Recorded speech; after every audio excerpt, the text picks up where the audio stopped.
browsing the web, playing games, and connecting with your friends on social media, all at the convenience of the iPhone in your pocket. But what if I were to tell you that there were many more hidden uses inside it? Backtap. Have you ever noticed that fancy Apple logo on the back of your iPhone? If you've got a cover on, go ahead and pull it off so you can check it out. Okay, you're now probably thinking, there's nothing secret about this, the obvious brand logo on my iPhone. Sure, it might not seem so special, but did you know that it's more than just a handsome decoration? It's also, as a matter of fact, a button. Don't believe me? Give it a try. But before you go tapping at it like you're using your phone backward, you'll need to adjust your settings. There's a reason this handy feature is considered a secret. First, pull up your settings. Tap on Accessibility and then the Touch menu and navigate your way to the very bottom of the list, where you'll find the Backtap button. Found it? Great! You can choose the double tap or triple tap option, whichever you prefer, and best of all, you'll have a multitude of options to choose from. You can have your Backtap feature take a photo with your camera app, alert Siri, switch apps, and even take a screenshot. It'll make things a lot easier than performing finger gymnastics when you need to take a screenshot. Adjust Siri's pronunciations. Have you ever asked Siri to call a friend? Maybe you've said, Siri, call Hermione, only for Siri to comply with calling Hermione. Okay, you may not have Harry Potter's best friend in your contacts list, but we can all agree it's not the easiest name to pronounce. Siri might be one of the most intelligent digital assistants in the smartphone game, and sometimes a bit of a smarty pants. But iPhone's companion can often struggle to pronounce even the most common names. If this bothers you, then you'd be delighted to hear you can actually correct Siri's pronunciations. The simplest way is to catch Siri in the act and say, "That's not how you pronounce." It will prompt Siri to ask for the correct pronunciation for each name, first, middle, and last, or the name of a place if it's not for a person. Once you've given it, Siri will generate some options, and all you have to do is pick the correct one. If your digital best friend is still struggling, it might help to spell it out. Open your contacts, select the person Siri is struggling to pronounce, and choose Edit. You can add the correct pronunciation in the Notes section using phonetic spelling and click Pronunciation Spelling to train Siri to get it right. Even a super smart digital assistant needs some help sometimes.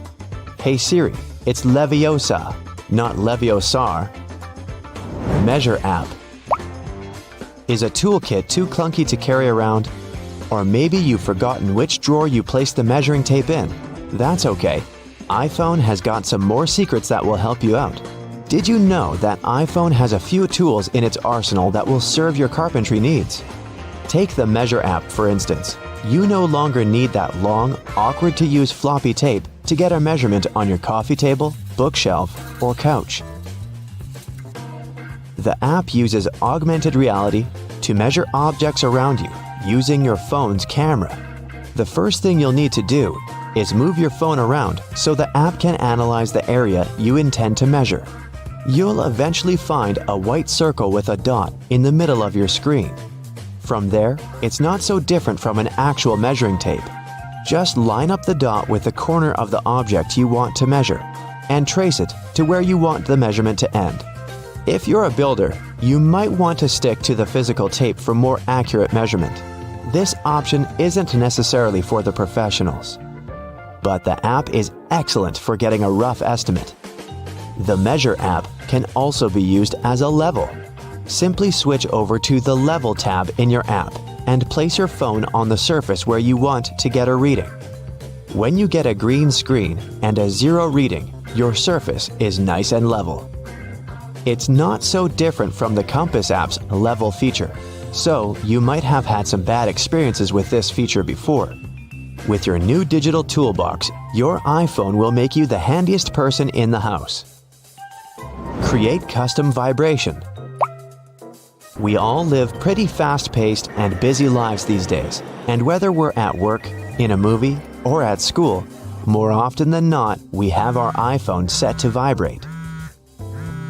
Sure, there are some cool ringtones to choose from, but there aren't many occasions where a sudden tune coming from our pocket wouldn't distract those around us. Or worse yet, it leads to our phone being confiscated by a disgruntled employer or teacher. Luckily, there are plenty of vibration options to choose from. You probably have various ones for different occasions and different contacts. None of those settings quite your jam? Apple has a solution to this too. Another hidden feature in the iPhone is creating a custom vibration for your alerts. If you want to feel the beat to your favorite song when your best friend calls or texts, or when it's time to wake up in the morning, you create that pattern on your iPhone. Once again, you'll need to go into those handy settings, then in Sound and Haptics, choose the tone you'd like to customize. Tap Vibration. Then, Create New Vibration. The next step is to create those sweet vibrations like a soundless DJ by tapping your finger on the screen until you have the silent rhythm you're happy with. Now you've got a vibrate option to your liking. It might even make the early morning wake-up calls just a little more pleasant. Just like the Beach Boys, you'll be picking up good vibrations. Trackpad. With smartphones, we no longer need two hands to use a keyboard. All you need is one good thumb. Yet, it can still prove a little tedious sometimes as typos are easy to make, and all your characters can't fit all at once on that cramped keyboard at the bottom of your phone screen. You might be typing out a long body of text, only to realize you left out the R out of the word drive a few sentences back, which might give your friends the wrong idea about what you're doing. It can be a fiddly task to fix it, and it's often easiest to delete the entire word and write it all over again. Or so it may seem. If you're a stickler for good grammar in your text messages, you might want to shift your keyboard into trackpad mode for easier editing. That's right, another hidden gem on your iPhone. It's easy to access too. All you have to do is hold your finger on the space bar. All the other keys will gray out, and you'll be able to move the cursor to wherever it needs to go. Then, lift your finger off the space bar to continue typing. Another tedium to writing on that tiny iPhone keyboard is shifting tabs to use numbers and symbols. It may not seem like much, but it's sure to be a little frustrating when you have to jump back and forth multiple times in the same message. However, there is another hidden feature in your iPhone's keyboard that will alleviate this. Hold it down instead of tapping on the numeric 1, 2, 3 tab, and it will bring up the Numbers and Symbols tab. As long as you're holding it, the tab will remain open to pick your character, and releasing will return you to letters. Soon, you'll be fast enough to write a novel on your smartphone. Did you ever tie a string between two plastic cups so you could talk to your friend from opposite ends of your home? It may have seemed pretty cool at the time, but that plastic cup couldn't tell you the weather or let you send an email, right? Indeed, we've come a long way since the string telephone. In fact, can you even imagine life before smartphones? They have become almost like our clothes or the shoes we walk in. It's almost our consistent accessory. Now you know some of these handy secrets, and you'll be an iPhone Pro. However, if these secrets aren't for you, there's always the string telephone. At least it won't run out of charge. You know that weird feeling when your eyes are seeing one thing, but your body feels something different? Yeah, that's motion sickness. Turns out 8 out of 10 people feel it pretty bad. Sure, you could pop some pills or grab those motion sickness glasses if you're not a fan of Big Pharma, but let's be honest. Those glasses can be a bit hit or miss. Now if you've just splurged on a shiny new iPhone, you're in luck. Apple rolled out this feature to help with motion sickness. It tends to hit hardest when you're reading or scrolling instead of just staring out the window. So, Apple invented vehicle motion cues. With this feature, you can use your phone in the car. Just don't be the one driving. Here's how it works. Tiny animated dots appear around the edges of your screen, syncing with the car's movement to keep your senses chill. Your iPhone uses built-in sensors to know when you're cruising and adjusts automatically. You can set it up to pop up on its own or toggle it from the control center whenever you need a little help. No need to press any buttons to restart your iPhone if you're using iOS 18. The revamped control center keeps all your favorite controls: brightness, volume, orientation, Bluetooth, Wi-Fi, and adds a shiny new restart button. Just swipe down from the top right corner of your screen and press and hold that new power button. Don't just tap it. Think of it like a game of hold the button until something cool happens. After a second, the power off slider will pop up. When you're ready to bring your iPhone back to life, just hold down the side button. Easy peasy. It's like magic, but without the rabbits. The iPhone flashlight just got a major glow up. With iOS 18, not only can you adjust the brightness, but now you can also tweak the beam width. If you got a compatible model, that is. Turn on your flashlight through the lock screen or control center, and you'll see a fresh user interface pop up in the dynamic island. Swipe up and down to play with the brightness, and swipe left and right to change the beam width. And if you want to turn it off, just tap anywhere in the dynamic island. Next time you're throwing a party at your place, you'll see there will be people asking you to give them the password for Wi-Fi. You can make it all easier by creating a QR code for everyone who might need to use your network. Got some friends over and want to share your Wi-Fi without the hassle? Even if the person scanning the QR code isn't in your contacts, it's not a problem. This works like a charm for those outside your digital circle. You can even share your Wi-Fi with your Android friends this way. To create a code, just open a new Passwords app. Head to the Wi-Fi section, tap on your network, and hit Show Network QR Code. Have your friends scan it with their cameras, and boom, they're online. If your home screen starts to look like a digital junk drawer, iOS 18 got you covered. You can now ditch those app labels below the icons if you're confident you can recognize your apps just by their thumbnails. To give your home screen a cleaner look, just press and hold a blank spot until everything starts wobbling. Yes, you're in jiggle mode. Then, tap on Edit. Customize. At the bottom, select the large option to make your icons bigger. All done. There's one more makeover iOS 18 finally gives the setting menu. You don't need to scroll through a bunch of system and third-party apps crammed at the bottom. They've all been neatly tucked away under an Apps menu, clean and tidy. Now, when you dive into the main menus, you'll see a little description at the top to guide you. For instance, open the General menu, and you'll get a quick heads up. Manage your overall setup and preferences for iPhone, like software updates, device language, CarPlay, AirDrop, and more. You'll find similar summaries in other sections too, like accessibility and privacy and security. For iOS 18, there's also a smart dialer, making it easier to find your contacts. It's a T9-based system. Yeah, the kind Android users have enjoyed for ages. It lets you type a name using the number pad. So if you want to reach Max, just punch in 629. The system will guess who you're trying to call and show you the contact at the top. The Notes app just leveled up with 2 new features to boost your productivity. Now you can type in a math expression and hit equals to see the result in real time. Need to track your trip expenses, monthly subscriptions, or split that dinner bill? Just pop in the equation right in Notes. You don't need to hop back and forth to the calculator. Plus, the app keeps tabs on your recent notes, so you can switch things up easily.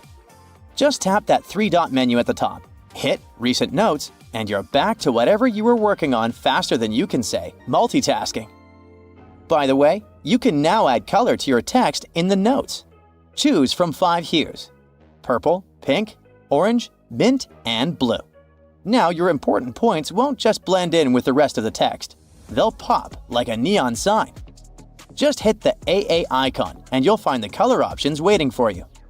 Now, you don't have to upgrade to the iPhone 16 just to hit pause on your video recording. That's right, the cool pause button is part of the iOS 18 update for all compatible iPhones. So, when you start recording, you'll see that pause button pop up in the corner. It's a game changer for social media influencers who want to snag the perfect shot. Because let's face it, how else are you supposed to get that flawless clip for Instagram or TikTok? You've probably heard about the new Photos app in iOS 18.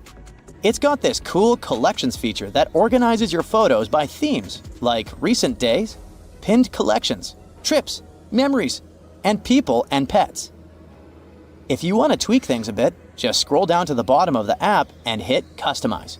You can remove, reorder, or add sections to make it just how you like it. It's like rearranging your sock drawer, but way more fun. Apple has also revamped the Utilities menu, making it super easy to find all sorts of goodies like receipts, handwriting, illustrations, QR codes, and documents. Just open up the same Photos app, scroll down to the Utilities menu, pick a category, and boom! You've got the images you need in a flash. Later this year, Apple's rolling out one more cool new feature: eye tracking. It's like magic for people who need a little extra help. Imagine controlling your iPad or iPhone just with your eyes. Yep, the secret sauce is AI. Setting it up is a breeze thanks to the front camera, and don't sweat it about privacy. All your data stays on your device. No sneaky peeking from Apple. You'll be able to use eye tracking across all your favorite apps on iPadOS and iOS. With this nifty feature, you'll navigate apps and even activate stuff just by looking at it. That's right, swipe, tap, and hit buttons all with a glance. Music haptics is a new way for people who are deaf or hard of hearing to vibe with music on their iPhones. When you turn this feature on, the Taptic engine cranks out taps and vibrations that sync up with the music. So far, it only works with some songs available on Apple Music, but there are millions of them.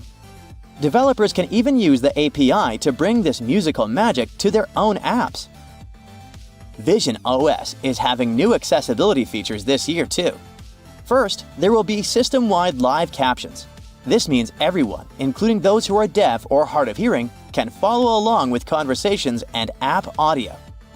And for FaceTime users, live captions will make connecting with others even easier using their persona. Basically, it means you have a beauty filter right when you call. If you move app icons to a different screen one by one, try another way and move everything at once. Grab one icon and hold it, and then use your other finger to tap on all the other icons you want to move. Voila! They're now added to the one you're holding. Once you've selected them all, move them to the other part of the screen. All done. There's also a quicker way to close all of your applications. You probably swipe them up one by one, and sometimes it takes forever. You can do it 3 times faster if you use 3 fingers when swiping. This way, you'll be swiping away 3 tabs at once. Sometimes we give our phones to someone for some reason. Yeah, that'd be pretty terrifying, and sometimes even embarrassing when someone's scrolling through your phone. Things get much better once you learn this trick. There's a guided access feature on your iPhone. When activated, it will not allow the person to leave a particular app. Go to Settings, Accessibility, and then scroll down to find the guided access to activate it. Enable it and set a passcode. Someone takes your iPhone and is trying to unlock it with your face. If you don't want it, you can simply say, "Hey Siri, whose phone is this?" This command will make Siri lock the Face and Touch ID and force anyone who wants to unlock your phone to type in the password. You can disguise any app as something different. Go to Shortcuts, hit the plus, and tap the lower panel. Add the action Open App. Tap Choose and search for the app you want to hide and select it. Then tap it again. Add it to your home screen, set the name, and choose the icon picture. You can also hide some of your photos. To do this, open the photo you want to hide. Tap the Share button, and then tap Hide. To find the hidden album, go to Photos, then Albums, and scroll down till under Utilities, where you see the hidden album. So it's really not that hidden. But if you don't want the hidden album to show up, you can hide it as well. Go to Settings, then Photos. Scroll down and switch off the hidden album mode. To bring it back, switch it back on. There's also a possibility to add captions to your photos. If you do this, you don't need to scroll through all of your photos to find the one you need. So, if you make a photo of your friend's address, just open the photo, swipe up, and you'll see the Add a Caption field. Type in the keyword like address, and then done. If you ever need it later, instead of scrolling down through all of your photos, you can simply go to the search field, type in address, and the photo will pop up. You can drag and drop a photo to any app. Just choose it, tap, and hold it. Keep holding it, and with your other finger, go to another app where you want to send it and put it there. You can set a live photo as wallpaper. Choose the photo you like, click the Share button, and scroll down to Use as a wallpaper. Set as only a lock screen wallpaper. Lock your phone. Now you see the picture. Tap it and hold down, and it'll start moving. You make a screenshot of your home screen to show one particular app to a friend. If you make just a simple screenshot, you'll have to specify in the message which row it's in. Not anymore. After making a screenshot, tap on it. When you're in the editing mode, tap on the plus button and then on the magnifier. This feature will add a magnifying circle to your photo to zoom in on a particular space. Simply adjust its size and the degree of zooming in or out to magnify a specific thing on the screenshot. In Safari, you can make a screenshot of the whole page at once, not only the part that's on your screen. Take a regular screenshot and then tap on it to go to the editing mode. On the top panel, select the option Full Page. Definitely handy because you don't have to do several screenshots anymore. You scroll through all the videos on YouTube or photos on Instagram and really go far down. No need to go all the way up again once you want to get back to the top. Just tap the time in the upper left corner and it'll take you to the top automatically. If you sleep with music or a podcast, there is a way to set a timer to keep playing all night long. To do this, go to the clock, then to the timer. Set the time and then go to the option when the timer ends. Scroll down to the very end and you'll find the Stop Playing button there. Press it and then tap Done. After the time you've set, your media will stop playing in the background. There are new cool features in iMessage. If you want to respond to a particular message with an emoji, you can just pick the one you need and drag it onto the message. Place it anywhere you want, and that's the way the other person will see it. When sending a message, tap and hold the Send button. You can choose one of several different animation effects to send it. Swipe left to look through all the sending effects. Then you can send it, and the person will see it the way you've chosen. If you want to delete a message you just typed in, just shake your phone and confirm. If you've changed your mind and want to get it back, just shake it again. Another typing trick is to use numbers. If you need to type in a number, you probably type the 1, 2, 3 to go to the symbols menu. Then pick a number, then tap ABC to come back. This is pretty annoying, and the good news is that you don't have to do it. Instead, just press and hold the 1, 2, 3 menu. The numbers will appear, so you can simply move your finger towards the digit you need. Once you stop holding your finger, you'll be back to the text menu, and you can keep typing. Turns out, you can change the colors of your emojis. Go to the settings, then to accessibility. Then choose display and text size. Then go to color filters and turn them on. You can choose one of several color filters, and it'll totally change the color appearance of your device, including the emojis. There's a way to save your current location quickly. This can be really helpful when you park your car and need to find it afterwards. It can be saved with a couple of taps, so once you're somewhere you want to remember, just tap and hold the Maps icon and choose Mark My Location from the menu that popped up. Your location will be dropped, and later on, you can find a way back here. You can turn text you see anywhere into typed text on your cell phone. Go to Notes. Hit this option in the middle. This will split your screen in two. Scan any text you want and it'll be automatically converted into text in the note. You probably know that on the side of your cell phone, you can mute your phone so that you don't hear any calls or notifications. But if there's one or several people you wouldn't want to miss a call from, you can unmute just them. Go to your contacts, find the person, tap Edit Contacts, and switch on the emergency bypass mode. Now, even when your phone is muted, if this person calls you, you'll hear it. Some apps constantly track your location and do it only while you're using the app. Turn off location permission for non-essential apps to spare up some juice. Restart your phone once a week to keep its RAM from getting stuffed with unnecessary data, which will also make your phone slower. Your display might not need to be on 100% brightness all the time. You can keep it on auto mode if you don't want to constantly mess with it. Otherwise, lower it a bit because it will spend a lot of your battery. Use low power mode. Apps might run a bit slower, but your phone will charge faster and spend less battery. Turn off push notifications. Do this in the app setting and turn off the ones you don't care about.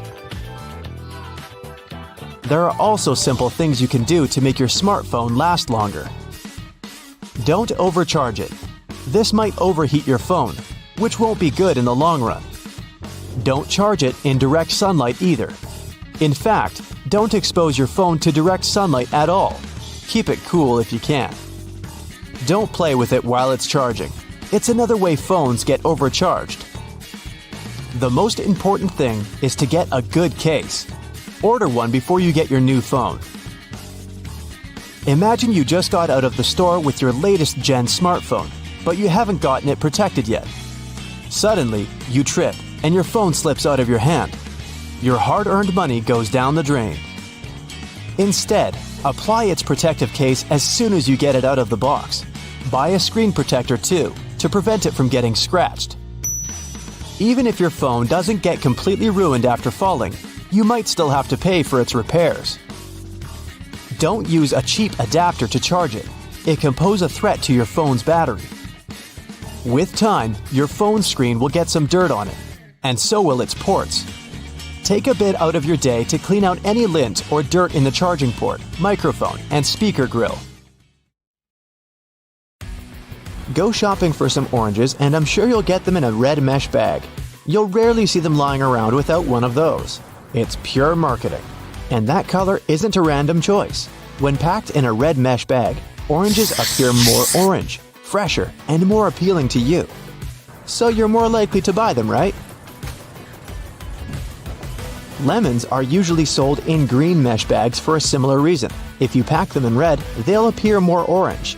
Green goes better with yellow and makes those lemons stand out. You open a bag of chips and find it half empty, or half full if you're an optimist. Frustrating, I know, but I figured it's not because the manufacturer wants to get more cash out of you.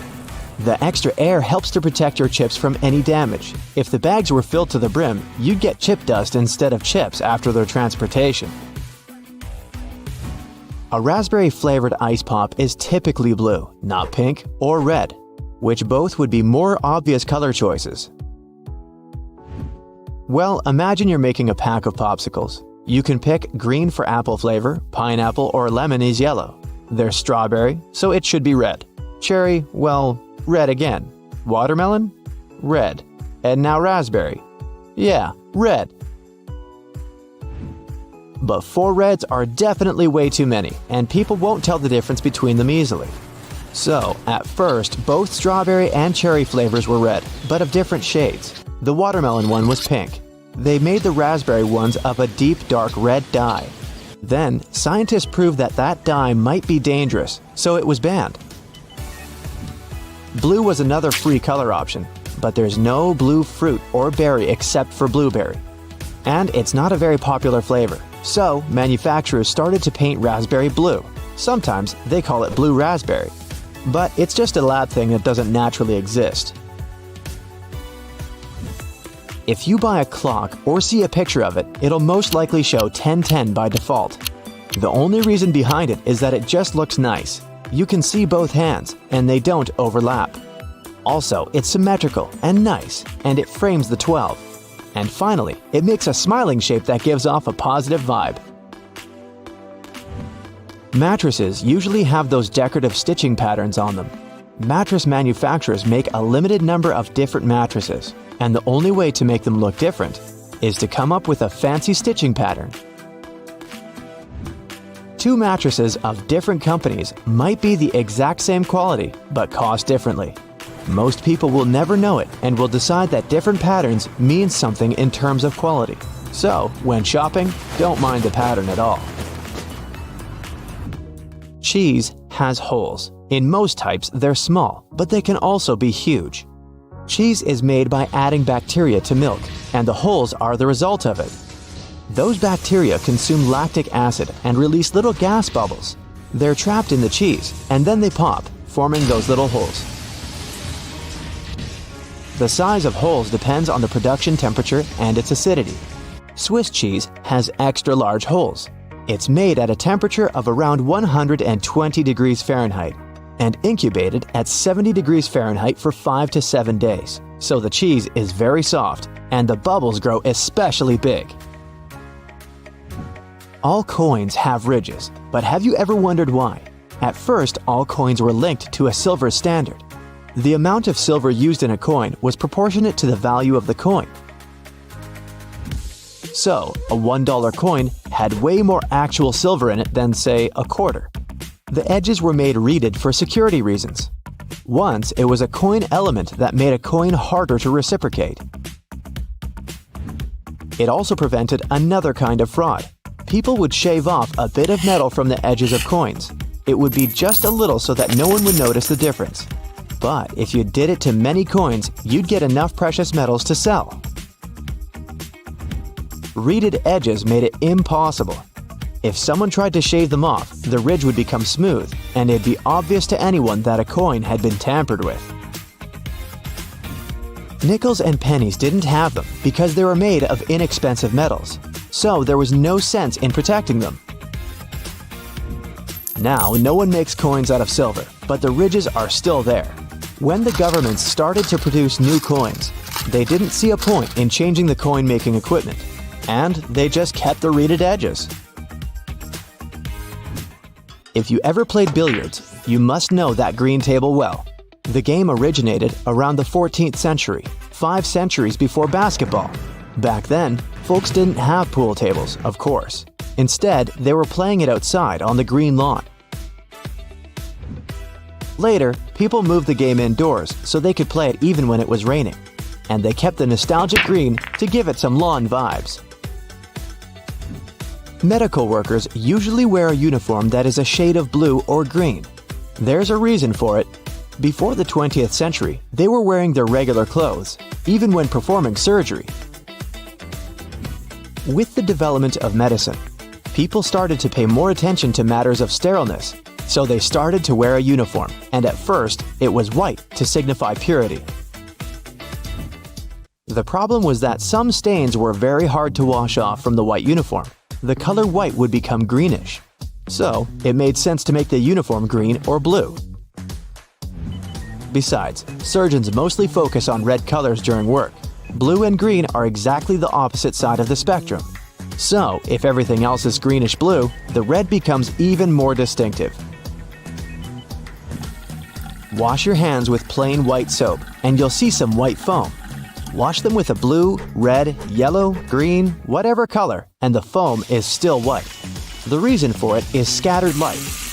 Any light rays that falls on an object either get absorbed or are reflected back. Things that absorb all colors appear black. Those that reflect all colors are white. A red bar of soap is red because only the red color reflects back, and the other colors are absorbed.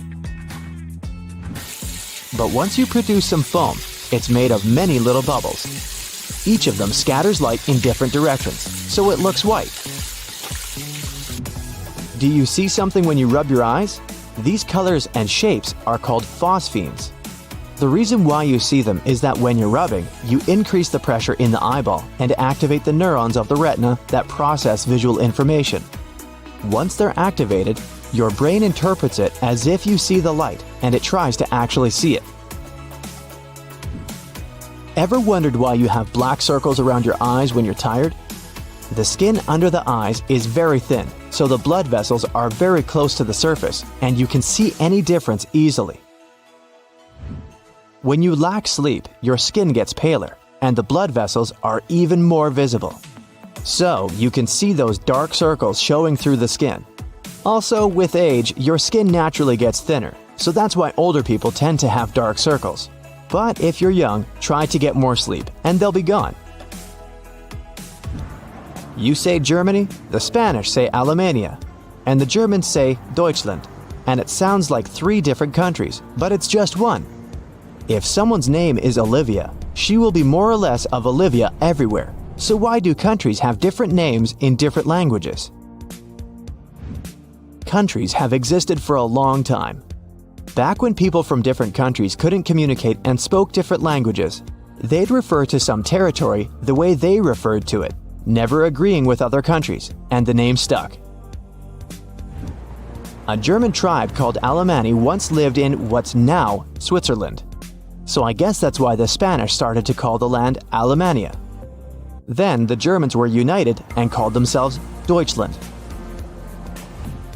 In English, the pronoun I is always capitalized. Even the linguists don't know for sure why it's so. At least yet. I comes from the German ich. During the time it evolved from ish to ich and later to I. Some theorize that a little I appeared to be too insignificant in a sentence, standing on its own, so it started to be capitalized to be more distinctive. If you've ever seen a behind-the-scenes video, you might have noticed that they click that clapperboard before each scene. This clap helps a lot at the stage of editing. The film and the audio are recorded separately, and when they're synchronized, the clapperboard makes that brief clap at the very beginning of a shot scene. And it's easier to find where the scene starts to add the audio. Another reason is to give more details on the filmed piece. They add information about the scene and take number, the filming date, the camera angle, and other important stuff to the clapperboard that makes it easier to go through hundreds of video pieces later. Some pieces of clothing come with a small patch of fabric with a button on it. While it's quite obvious how to use the button, the fabric's purpose isn't so apparent. It's not there to patch holes. You're supposed to test your cleaning products on it. Then, if something goes wrong, you won't ruin the whole garment. The seemingly random dime-sized hole in the elevator door is actually a keyhole. If the elevator doors get stuck, an operator can open them manually by inserting a special key in this hole. The same tool is used when an elevator needs routine maintenance.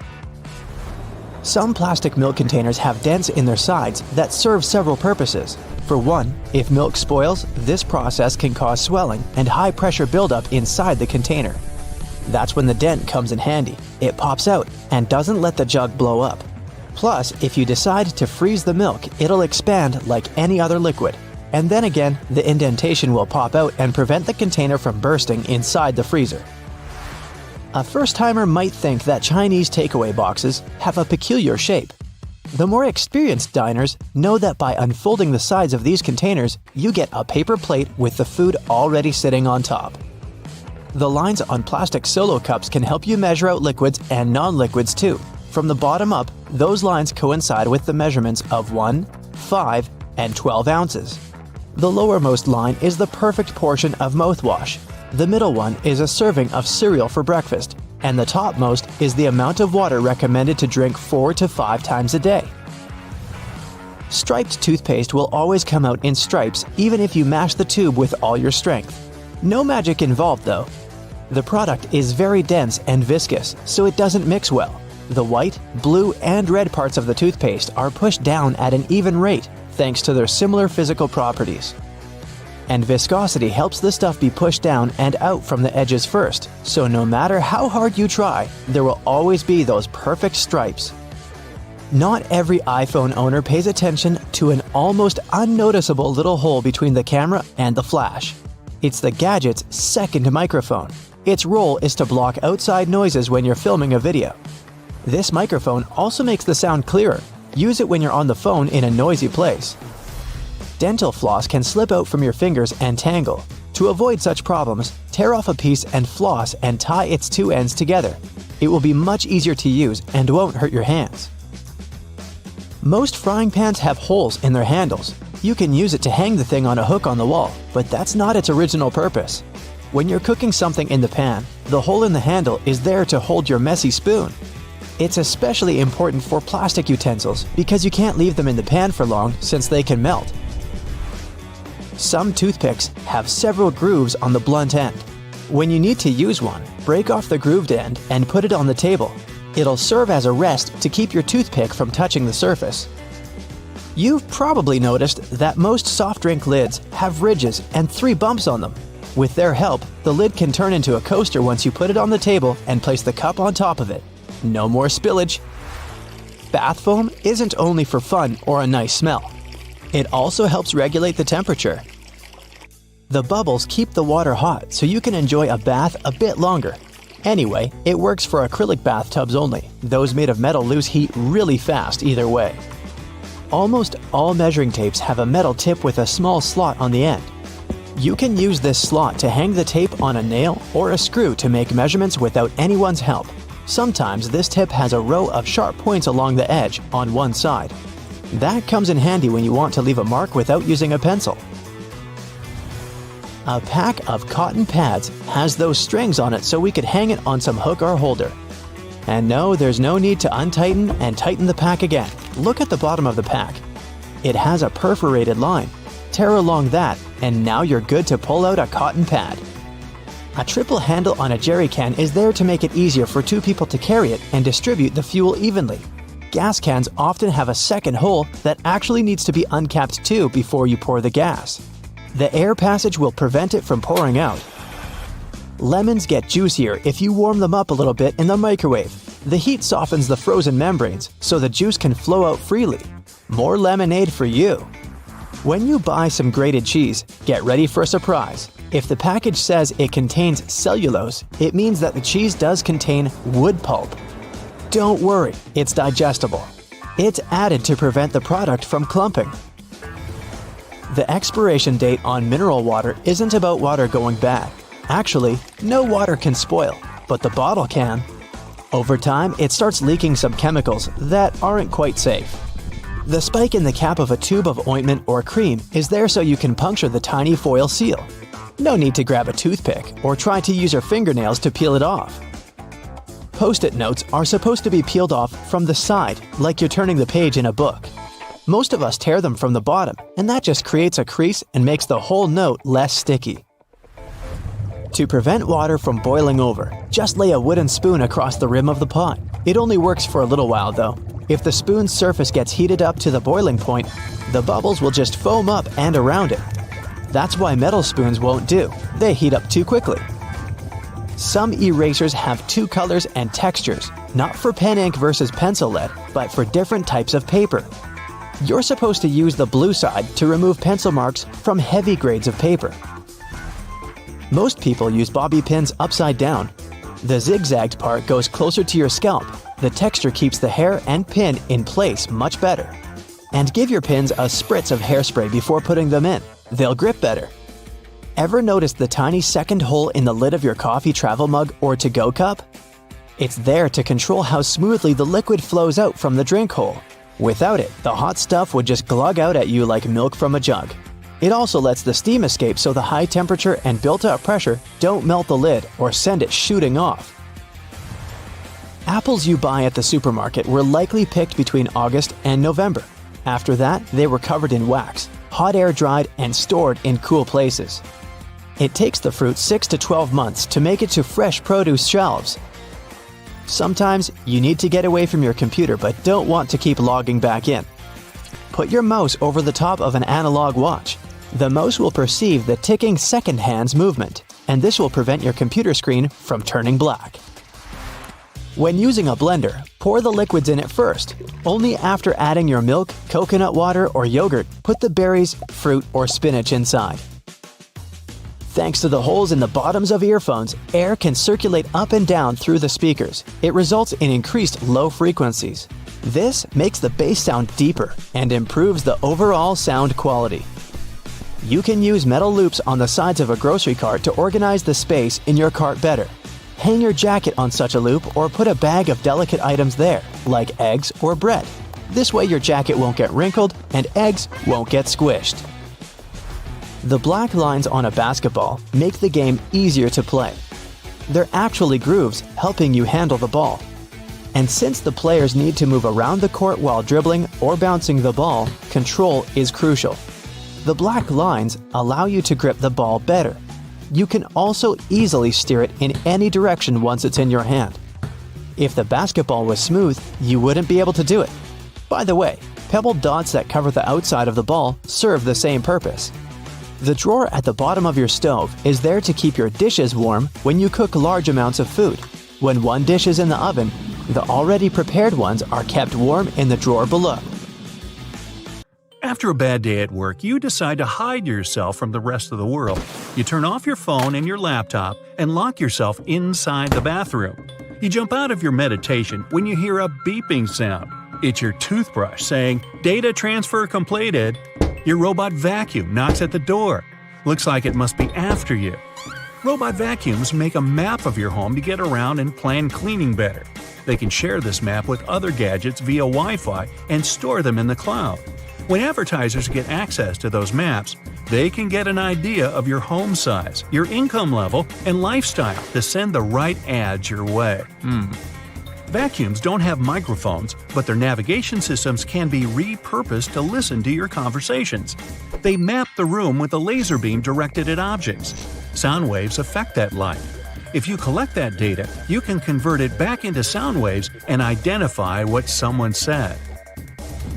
Headphones and microphones are based on the same idea. Headphones turn electrical signals into sound, and microphones turn sound into electrical signals. If you plug your headphones into the microphone jack, they'll work as a microphone. Bad guys learn to do it remotely without your consent. There's malware that retasks your computer output channel into input channel. It can record sounds from across the room even when the headphones are in their jack and the microphone is turned off and disconnected from the computer. Then it compresses the audio and sends it over the internet. There are computer mice that look like regular ones but have microphones and a built-in SIM card in them. The mics are so powerful they can even record whisper and broadcast that audio in real time. To activate it, you have to call the SIM card number and it goes on silently. To deactivate it, you can send an SMS to the same number. Some employers confirmed eavesdropping on their staff using that technology. A smart toothbrush remembers every move you made with it and shares it with you when you're done brushing. It also connects to your iPhone or Android using an app and sends data on your brushing habits to your dentist. They can watch over your brushing process and give you tips on how to take better care of your teeth. Smartwatches, fitness trackers, and other smart wearables monitor your health and can determine if you're walking, running, or driving with their built-in sensors. If third parties get control over that data, they can also monitor your hand movements as you unlock your phone, enter your PIN code at the ATM, or your password at the computer. The gadgets are smart enough to accurately guess all that secret data most of the time.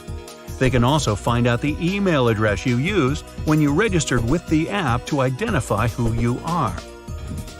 Pacemakers and other health devices send patient data over the internet. In theory, criminals could obtain it during transfer and change it to look like the patient needs hospital treatment. That would make them leave their home, and bad guys could take advantage of the situation. Smart toys that have cameras and microphones in them can record videos and sounds and send them to the toy maker. To keep prices on smart toys lower, they don't add expensive security mechanisms to protect that data. If cybercriminals get a hold of it, they can steal pictures, videos, or audio, and even identify GPS coordinates of the house. LED lights equipped with sensors and connected to video cameras can watch over and listen to conversations over a large distance. This technology was used at one large airport for security and comfort reasons. Cybercriminals went further and learned to use ordinary light bulbs for eavesdropping on conversations. To do it, they need a clean line of sight between a powerful telescope and the bulb of the right thickness. It won't work if you have drapes on your window. When you're talking or listening to music, there are changes in air pressure on the surface of the bulb and it's shaking a bit. A special converter can turn data on the sounds from electrical to digital. Internet-connected thermostats can be operated remotely, and that made them desirable for cybercriminals. They once got access to millions of debit and credit cards data through a large retailer's heating and cooling system. Other bad guys found a way to remotely lock smart thermostats' controls and demanded ransom to unlock them. Smart fridges can tell you when it's time to buy milk as they track your food preferences and have great connectivity. Smart dishwashers, coffee machines, washers, and dryers are also collecting and transmitting your data, even at moments you don't think they're doing it. Criminals can make use of that data to find out a lot about your schedule and guess when you aren't at home. Your voice assistant makes your life easier, but it must listen to you 24/7 to make that possible. They never record anything you say before you activate them with your voice. Everything that follows is stored in the cloud and can be of use for different companies. They can learn what music you like to listen to, what news stories interest you the most, and where you make your reservations. Some companies hire human reviewers to listen to commands to see if voice recognition works well and improve its accuracy. Xbox admitted they also hired people to listen to users' audio to improve voice command features. The problem is that it made some recordings by mistake and strangers were listening to personal chats.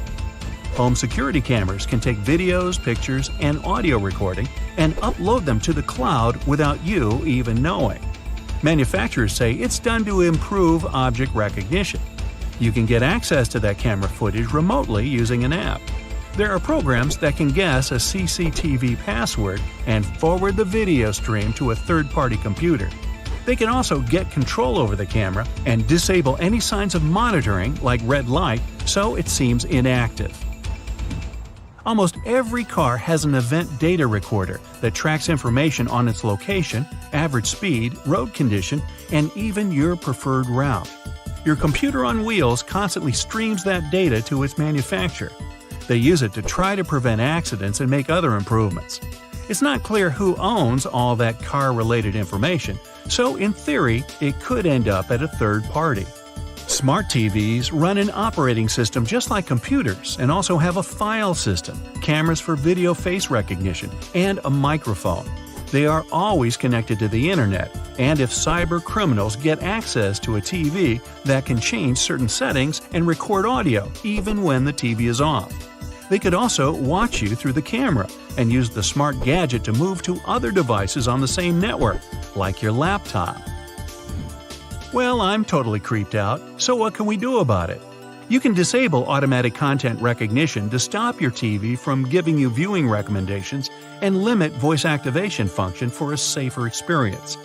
You'll find that option in General or Advanced settings under Viewing Information or Viewing Data.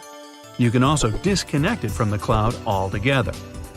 Always change default passwords and usernames on new devices to secure your network. Make up a new password for every gadget every now and then. You can also split your modem and use one Wi-Fi signal for laptops, iPads, and the like, and the other for security cameras. Don't forget to turn off the Wi-Fi router when you leave the house to minimize the risk of a digital intrusion. Whenever possible, enable two-step authentication that demands physical access to the device to log in. Always install software updates as soon as the gadget manufacturer offers you to do it. Updates have patches for detected vulnerability issues. Cover your laptop camera with a dark-colored tape when you aren't using it. Delete your conversations with the voice assistant. You can do it at the manufacturer's website or app. Another option is to activate the Delete by Voice function in Settings. Then you'll be able to tell the assistant to delete what you just said or your last conversations. You can also mute the device when you aren't using it and choose not to send data to manufacturer to help them improve services. If you have a thermostat that connects to your voice assistant, tap the microphone icon on its screen and set voice control to off. You won't be able to activate it remotely, and it won't be able to listen to wake words and send your audio anywhere. Okay, have a nice day. What's hiding inside Coca-Cola cans and regular household batteries? Why do magnets affect breakfast cereals? Do crosswalk buttons actually work, or are they just useless decorations? What does that USB symbol really mean? I'm not sure I know the answers to these and similar questions, but I'm eager to learn the truth together with you. Let's find it out. Coca-Cola cans have a secret few people know about. Here's a Coke can. Let's submerge it in a highly corrosive alkaline solution. The aluminum dissolves due to a process known as hydrolysis, and we can see a plastic liner inside the can. It's made from a polymer or epoxy resin, and serves as some kind of a protective barrier between the aluminum walls of the can and the rather acidic soda. Despite a popular myth, household batteries don't actually contain liquid, and if you accidentally cut them open, no toxic liquid will spill. Most of them are dry cell batteries, which are made of electrochemical cells. Those convert chemical energy into electrical energy. Larger batteries often house numerous small cells within them too. Even Tesla vehicle batteries consist of multiple small cells. When combined, they easily provide the necessary voltage. Most toothbrushes have differently colored bristles, but they aren't just pleasing to the eye. Those bristles, often blue, have a functional purpose. They're called toothbrush indicators, and their colors fade as you use the brush. The American Dental Association recommends changing your toothbrush at least 4 times a year. And by getting paler, these bristles help you figure out when it's time to replace your toothbrush. You'll probably agree that there's no better snack than a pack of chips. Some are flat, others have ridges. Is it just aesthetics? Not really. The main purpose of those lines on some kinds of chips is to help with the distribution of spices and seasonings. In other words, all those substances that make your chips taste like cheese are mostly stored inside the lines. Plus, the lines make chips crunchier. Now, this one might be a surprise, but some breakfast cereals are magnetic. That's because they're often fortified with iron in the form of a fine powder. Due to the added iron, cereal flakes get attracted to magnets. All this may sound kinda alarming, but in reality, the iron content in the flakes is minimal and doesn't pose any threat to your health. That clear fluid in gel pens is called the ink follower or stopper fluid. The gel in such pens contains pigment particles dissolved in a polymer solution. The main task of the stopper fluid is to be a barrier to prevent the gel from evaporating or leaking out. Without this transparent fluid, your gel pen wouldn't function. The fluid always stays in one position and doesn't get dissolved with the gel. Neither does it move backwards or flow out of the pen. Many pedestrian crosswalk buttons, namely in New York, are placebo buttons. They do literally nothing when you press them. Originally, they were functional after being introduced in 1964, but today, most of them don't affect traffic lights, which are programmed based on the real needs of the traffic flow. Why do such buttons even exist then? It's a simple psychological trick, providing you with an illusion of control. You might have noticed that movie theater seats are almost always red. This choice isn't random, it has strategic importance, which is rooted in visual science. The thing is, red light has a longer wavelength. It means that it's the first color to disappear in low light. It allows the audience to concentrate better on the screen once the movie begins. Such a design choice enhances the viewing experience by minimizing distractions. Speed bumps are crucial for pedestrian safety, but at the same time, they can seriously increase car emissions due to the non-stop acceleration and deceleration they cause. To address this issue, some cities like London are testing fake speed bumps. Those are optical illusions painted on the road. They look raised from a driver's perspective, but in reality, they're flat. Authorities hope that this approach will slow down drivers without having a negative impact on the environment. Soda bottles are always filled in such a way that there's some space between the liquid and the cap. That's because soda contains carbon dioxide. It's a gas that can expand once the bottle's heated. If there's no gap in the bottle, it can break because of the pressure building inside. Also, when you open your drink, the gases go out in the form of bubbles, making the drink overflow. The gap helps with this problem too. The USB symbol, looking like a trident, has always sparked multiple speculations about its origin. One popular idea is that it represents Neptune's trident and symbolizes power and adaptability. But there's also a little bit less exciting theory. A man who claimed to have designed the symbol in the 1980s stated that it was supposed to represent connectivity. The large circle symbolizes a computer, while the attached shapes, the circle, the triangle, and square, stand for different outputs. The design of a tennis racket has a specific feature known as the throat. It's an open space below the head of the racket. This space isn't just for storing balls, it also improves the racket's aerodynamics by letting air pass through. It seriously reduces drag during swings. Speaking of tennis courts are usually built with a north-south orientation. It helps minimize the impact of the sun's position during the game, ensuring that neither player has the sun directly in their eyes. Look closely at a tram's overhead lines, and you'll see that its contact wires zigzag back and forth instead of going in a straight line. That's because all trams have pantographs attached to their roofs. The upper part of the pantograph is gradually worn down by the overhead wire and eventually needs to be replaced. To wear it down evenly, the wire is not installed strictly along the tram's path, but in zigzag patterns.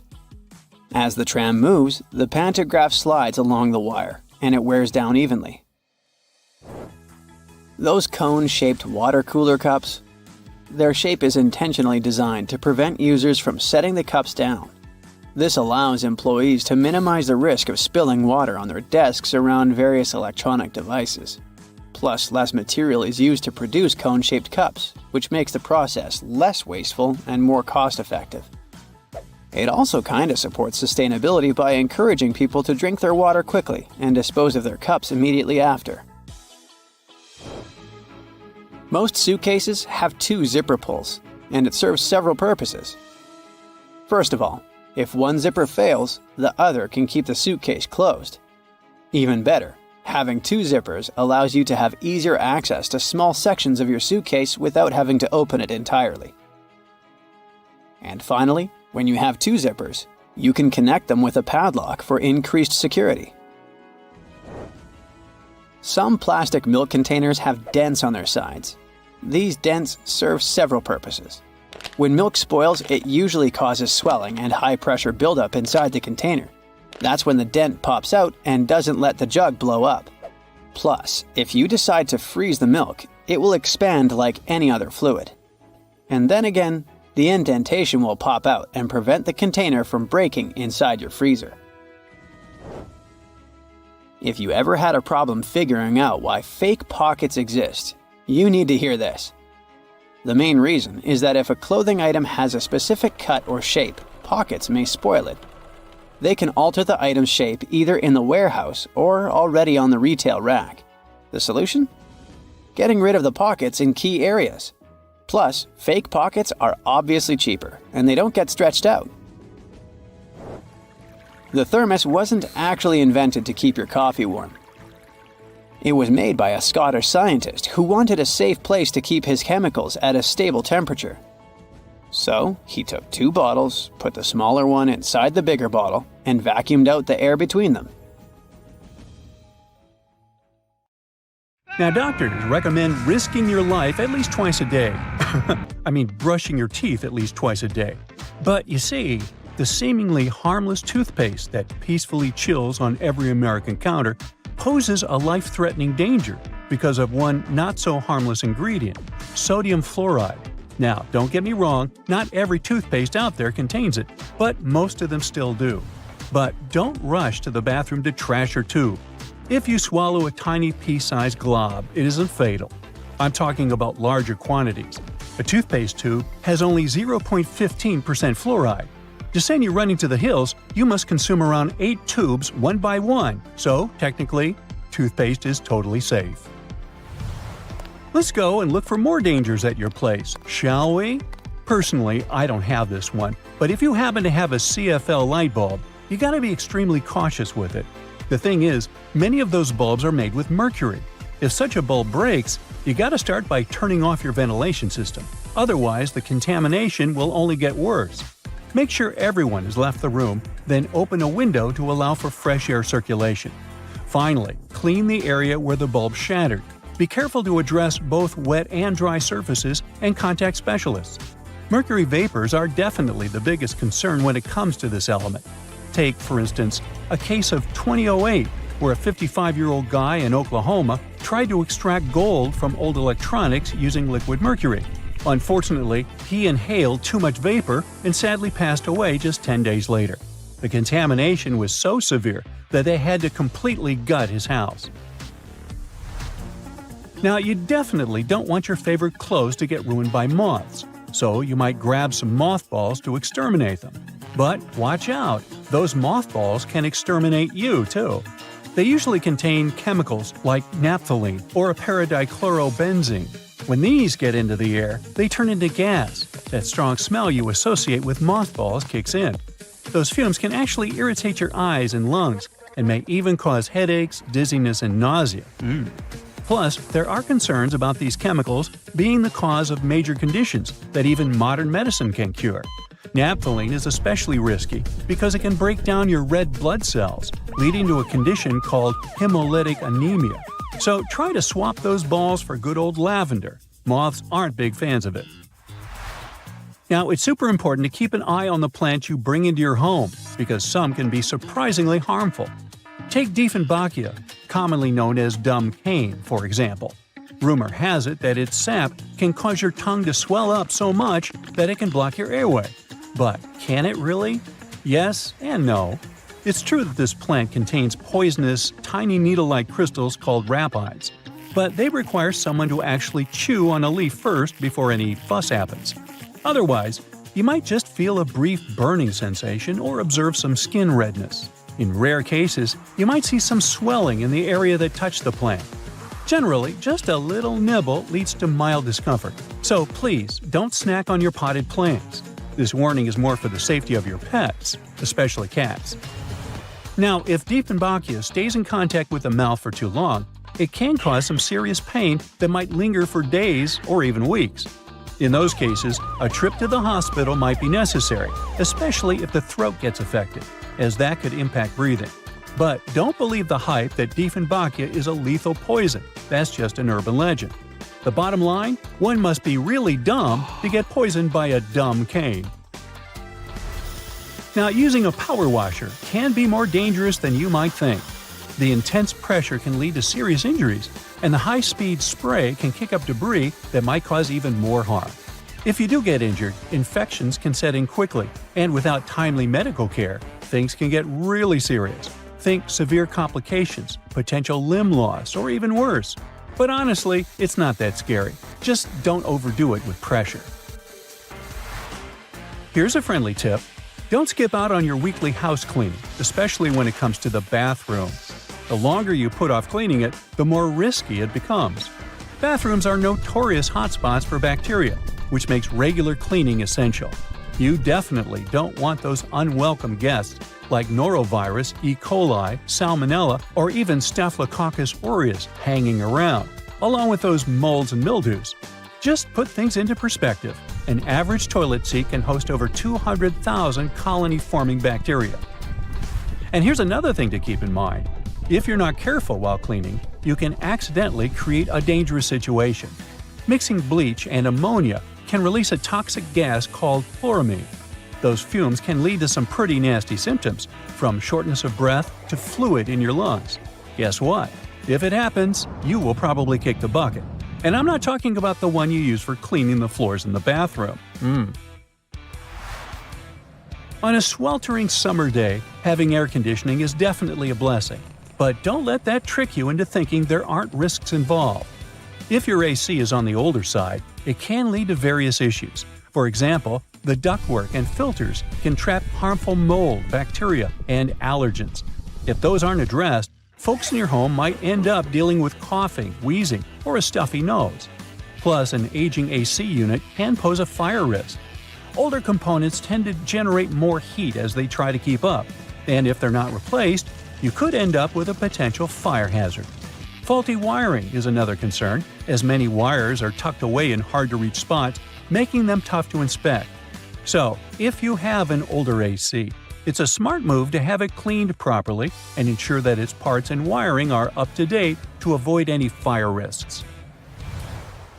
Snuggling under a cozy electric blanket when the weather turns chilly sounds like a dream. But if electric blankets get too hot, they might lead to burns. This risk is particularly significant with older models that don't have an automatic shutoff feature. So the best way to use such a blanket is to warm up your bed and then turn it off before you crawl in. There's also the concern of heat stroke linked to the use of an electric blanket. Once, two people were discovered unresponsive in their beds beneath electric blankets. The first person's body temperature reached an alarming 106.2 degrees Fahrenheit, while the second person's temperature was 105.8 degrees Fahrenheit. So while these blankets offer comfort, it's crucial to use them wisely. Just a quick heads up about windshield washer fluid. It contains methanol, which can really pack a punch. If ingested, it can cause everything from dizziness and headaches to severe poisoning. Make sure to store it safely and keep it in the original container. Never transfer it to unmarked bottles. It can easily be confused with water and other harmless liquids, and that's a big no-no. Methanol is super toxic. For a grown-up, 2 to 8 ounces can do the trick. You know what I mean. The windshield washer fluid you dump into your car usually has about 30 to 50% methanol in it, but the concentrated versions? They can pack a serious punch with 90 to 100% methanol. Just remember, these products need to be diluted with water before you use them. The last everyday thing on our list does seem to be a great buddy of ours, especially if located in the bathroom. But although air fresheners can give your home a pleasant scent, many of them release volatile organic compounds that can build up over time and may pose serious health risks, including neurological issues and incurable conditions. I suggest, if you were to ask me, you play it safe and think about opting for natural alternatives or enhancing your home's ventilation instead. Got that? Good. Fitness trackers and fancy smartwatches are fine for monitoring your heart rate and even the miles you cover on a run. They're not so good at measuring the number of calories you burn, though.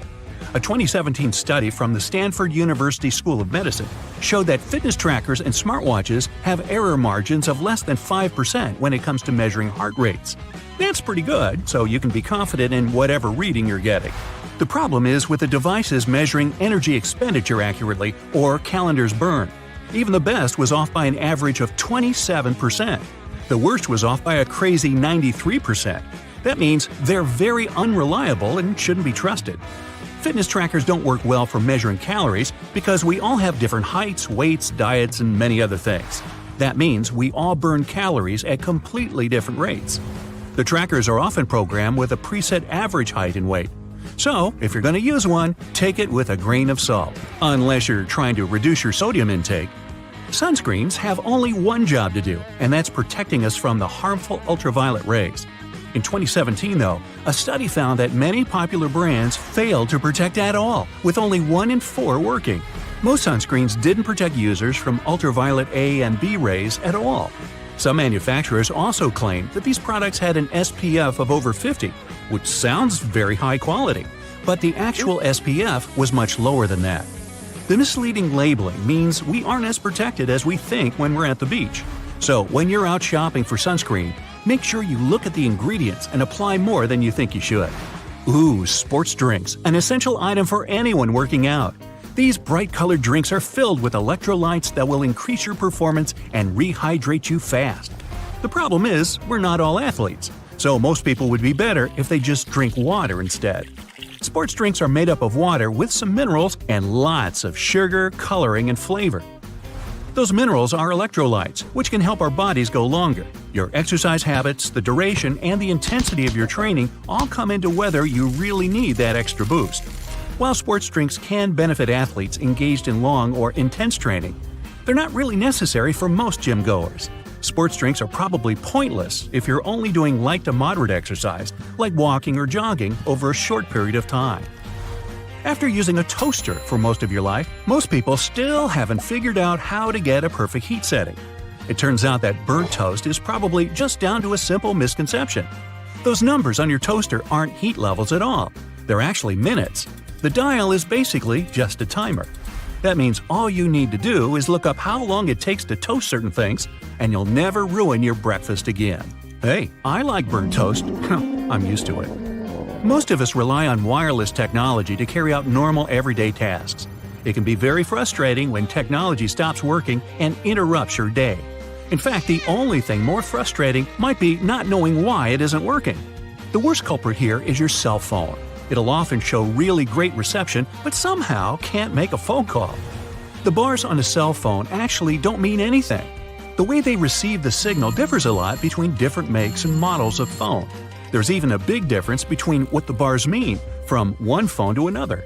Meanwhile, watching a progress bar showing the percentage of time left to complete a download on our phones or PC can be tedious. Sometimes they just seem to be stuck doing nothing. Bad news, they don't really work. At least not in the way we think. The system updates the progress bar when certain milestones are reached. A progress bar at 50% doesn't mean half the file has been downloaded. Almost all the files could have been downloaded.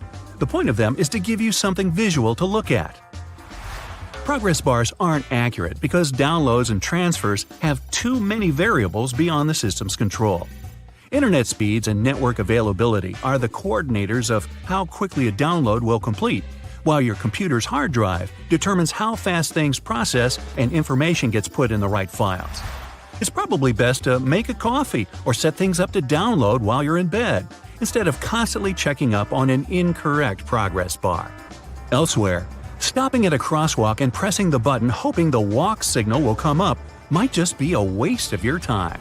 It turns out that all that button pushing could be for nothing. Some crosswalk buttons need to be pressed, but others don't do anything at all. The crossing symbol will just light up whenever it wants to. Some crosswalks even switch between needing and not needing a button press, depending on the time of day. That said, it can be difficult for all of us pedestrians to determine whether a crosswalk button works or not. When in doubt, just push the button anyway. You don't want to stand around waiting for no reason. With more people going into the water and sharks, well, living in the water, the fear of bumping into a not-so-friendly shark is ever increasing. This shared water space has pushed many companies to try to create shark repellents. This sounds like a good idea that should help keep both people and sharks more safe.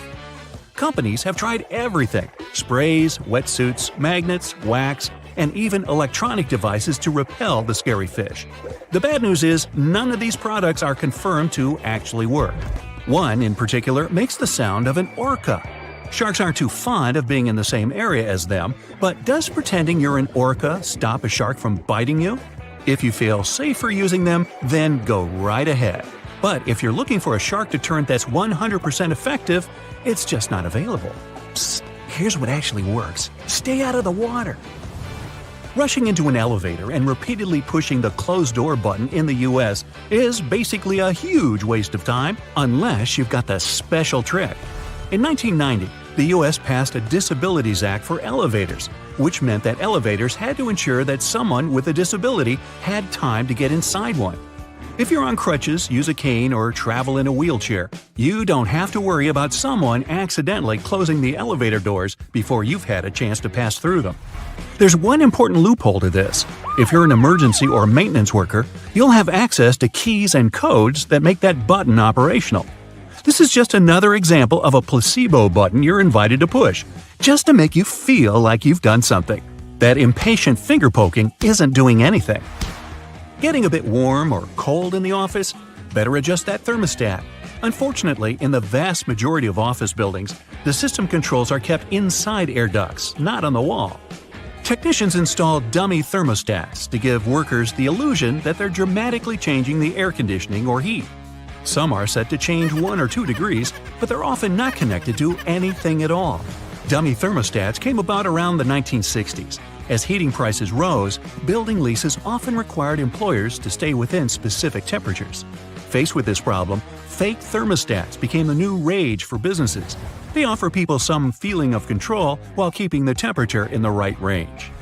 Now, ever come across some premium PC cleaning software that promises to clean your PC and make it go as fast as when you purchased it? Yeah! These third-party PC cleaners are often made to seem like they really work, but they usually don't do much of anything at all. They'll detect non-problems and list them as problems. The worst example of this is when they list browser cookies and temporary files as having an effect on the computer's speed, when they don't. It's better to stick to the operating system's built-in cleaner. It'll work fine if you ever need to clean your computer and save you having to splash out on one that does pretty much the same thing. Well, that's all I got. Time to burn some toast. You've probably noticed that train and bus seats are covered in fabrics with weird patterns. Have any idea why? Well, they use these patterns to cover any germs and stains on the seats. The brighter the color and the more patterned it is, the harder it will be for passengers to notice any stains and get grossed out. Also, the patterns are usually so ugly that no one even wants to look at them for long enough to spot any stains. So yeah, the pattern is there to make you look away, and if you look, to make it less noticeable. No bus will ever have plain white seats, that's a guarantee. Just a few more bus-related questions to answer, like why don't buses have seatbelts? Buses are overall way safer than cars because they were designed this way. The idea behind this is called compartmentalization, meaning that the seats have high backs that absorb energy. The seats are also placed close to one another, so there's less space to move in case of an impact. Also, on a bus, the passengers sit pretty high off the ground, and in case of a collision, the force is absorbed by the bus's deck and not by the people inside. On top of that, a bus is way heavier than most other vehicles, and even if there is a collision, it distributes the force way differently than a regular car. Due to its weight, a lot of force is absorbed, and bus passengers don't experience much crush force. So, small and light buses that can't distribute the force as well actually do require seatbelts. And we have to remember that buses drive slowly, which minimizes the risk of an accident overall. We all know that school buses are yellow, but why? It's for visibility reasons. Yellow is one of the most easily recognized colors, and for a human eye, yellow is even more visible than, say, red. So, school buses are yellow to make them more distinctive.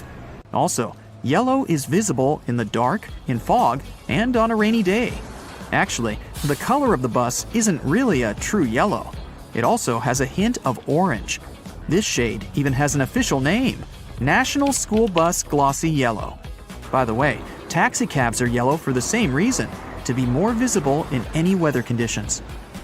Also, buses have huge steering wheels, and I finally learned why. Buses are bigger than regular cars, and they're also way heavier, so it's harder to turn a bus around, and way more strength is required to do so than when you drive a car. A bigger steering wheel that has a bigger radius allows the driver to turn the vehicle more easily, and it requires less force than if the wheel were smaller. Trucks have big steering wheels for the same reason. But have you seen those stuffed toys that some trucks have attached in front of them? Turns out, it's just a way for truck drivers to customize their vehicles. It's like a mascot that speaks about the truck or the driver. It's also a way to communicate to the world that the truck driver isn't all scary and tough, but a soft and harmless person that you shouldn't be afraid of. At least, that's how some truck drivers explain it. In Asia, there's also a belief that road accidents are caused by ghosts, and hanging toys are a way to distract the ghosts from causing harm to the truck. Ever been on a road trip? If you're not the driver, all you have to do is just sit in one place and do basically nothing for hours. Doesn't sound like a hard task, but some people find it terribly exhausting, and because of this, they resent road trips. Why do they get so tired? Well, sitting in a car isn't like sitting in a chair. The brain doesn't relax. Instead, it controls everything that's going on, accounting for movements and making sure that you maintain the right posture. Your brain is constantly working, exchanging bits of information with your muscles, so your body is working. Some people get tired because of this. If you aren't doing much, it doesn't mean that your body isn't doing much. Train rides are way more tolerable because trains don't stop or change speeds as often as cars do, so the body is more relaxed, and train trips are way more tolerable for people who aren't fans of road trips. Another mystery is why it's way harder to stand still in the same spot for 30 minutes in comparison to, for example, walking for 30 minutes. Again, it sounds like you're not doing anything when you're standing, so why is it so tiring? Well, standing is a pretty hard task for your body. When standing, the muscles in your legs work very hard to support the mass of your whole body. If you're standing, there are not many muscles working, and only a few of them have to do all the work. When walking, there are more muscles working at the same time, so it's easier. Also, when standing, both of your legs are working without stopping. But when walking, each of them gets a tiny break each time you step using the other leg. Why is it that the same book can have different covers? There are several reasons for this. First, the cover may vary because of the target audience. An edition of a book that is being marketed to older people is usually different from the edition aimed at younger people, with the one for younger people usually being brighter and cuter. The cover can also depend on the country the book is being sold in, trying to attract as many buyers as possible based on the tastes of the population. Next, books vary from edition to edition. At first, a book is printed in hardcover in small quantities to see how it'll do on the market. If the book is a relative success, there is another edition printed, often in trade paperback. The design of the cover is usually updated with every edition. Also, if a book has a movie based on it, there is usually another edition that follows.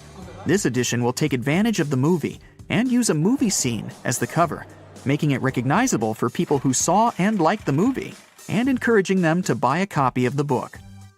Most books are printed on yellowish paper, and few have plain white pages. But why is that? Unless it's a mass-market paperback edition, with paper that's the same quality as a newspaper, meaning bad. It's done with good quality paper. Don't let the yellow hue confuse you. It's usually called cream, and it's a preference for any book because it's less tiring on the reader's eyes. The plain white paper is bleached, and it reflects a lot of light, so it can be exhausting to read for a long time. So, that yellowish paper is the best paper, and publishers regularly use it. Another thing about books is those blank pages they often have at the very end. Their number depends on the number of pages in the book. The thing is that books are printed in signature. A signature is a group of pages that printers fold together and cut to make a book. A signature can have a different number of book pages, with the minimum being 4, and then with other numbers divisible by 4. So, a book that is 300 pages long in total will fit in perfectly, and there will be no blank pages left. But if a book needs 303 pages, it'll need an additional signature, and the extra pages will remain blank, often marked with the word notes or with the message, "This page is intentionally left blank," to let the reader know that there's no important information missing. Ever wondered why most doctors have sloppy handwriting? No, there's no class in medical colleges on bad handwriting. The reason why it's so common is that doctors are always in a rush, and they write as fast as possible to keep their momentum, so there's no time to care about writing nicely. Also, keep in mind that you're not the only person who they write a prescription for over the course of a day. Doctors do a lot of paperwork, working for 10 hours straight, and they're just too tired most of the time to give you a properly written note. Have you noticed that most songs, in general, last somewhere between 3 and 4 minutes? Well, originally, songs were being played on a phonograph record player from a vinyl record, which was spinning at 78 revolutions per minute. So, the size of the vinyl record basically determined the length of the song. There were 2 basic record sizes, a 10-inch one, which had room for about 3 minutes of playtime, and a 12-inch, which could fit a 4-minute song. So, at the beginning of the 20th century, if an artist wanted their song played, they couldn't make it longer than that if they wanted to be able to sell a record. Times have changed, but still, most songs are about 3 to 4 minutes long. The initial reason for sticking to this pattern was also because of radio. If a song was too long, it would either get cut in half or some parts would be left off to make it fit into the 3 to 5 minute radio standard. If an artist wanted the song on the radio, and if they wanted to earn money from it, they'd do their best to make a song that fits the standard, so that the whole piece could be played without alterations. Today, even if there are longer songs, a 3 to 4 minute song is now a tradition that artists typically stick to. Trains used to make people mad.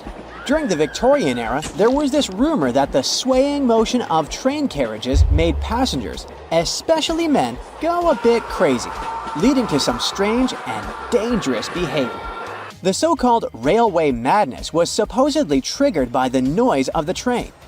To make things worse, carriages were locked for privacy reasons back then, so people found themselves stuck in tiny spaces with lunatics who could snap at any moment. If you see someone putting ketchup on some car, it doesn't mean you're witnessing them preparing a prank. It means they're just taking care of their car. Yup, it goes great with hamburgers and hot dogs, but it goes even better with cars since it has ingredients that are good at removing rust. Rust occurs when the metal gets exposed to moisture, oxygen, and heat, and due to weather conditions, it's hard to avoid it. When you leave rust for a longer time and don't deal with it, it will continue to degrade the metal. So, you need to get rid of it before your car becomes physically useless. That's when ketchup comes in. Its key ingredient is tomatoes, and they have many nutrients similar to those you can find in oranges and some other citrus fruits. For instance, citric acid can help you remove rust from metal surfaces since it eats through rust. We're not talking about the cars only. You can use it on metallic kitchenwares, furniture parts, jewelry, and rust spots on generally any metallic item. You can combine it with washing soda. It's not quite effective against rust, but when you combine it with ketchup, it'll do the work. Mix these two and apply them to the rusted area. Leave it like that for about half an hour and wash it with a wet cloth or sponge. You can combine ketchup with salt instead, or just apply a lot of it on the rusty area without using any additional ingredients.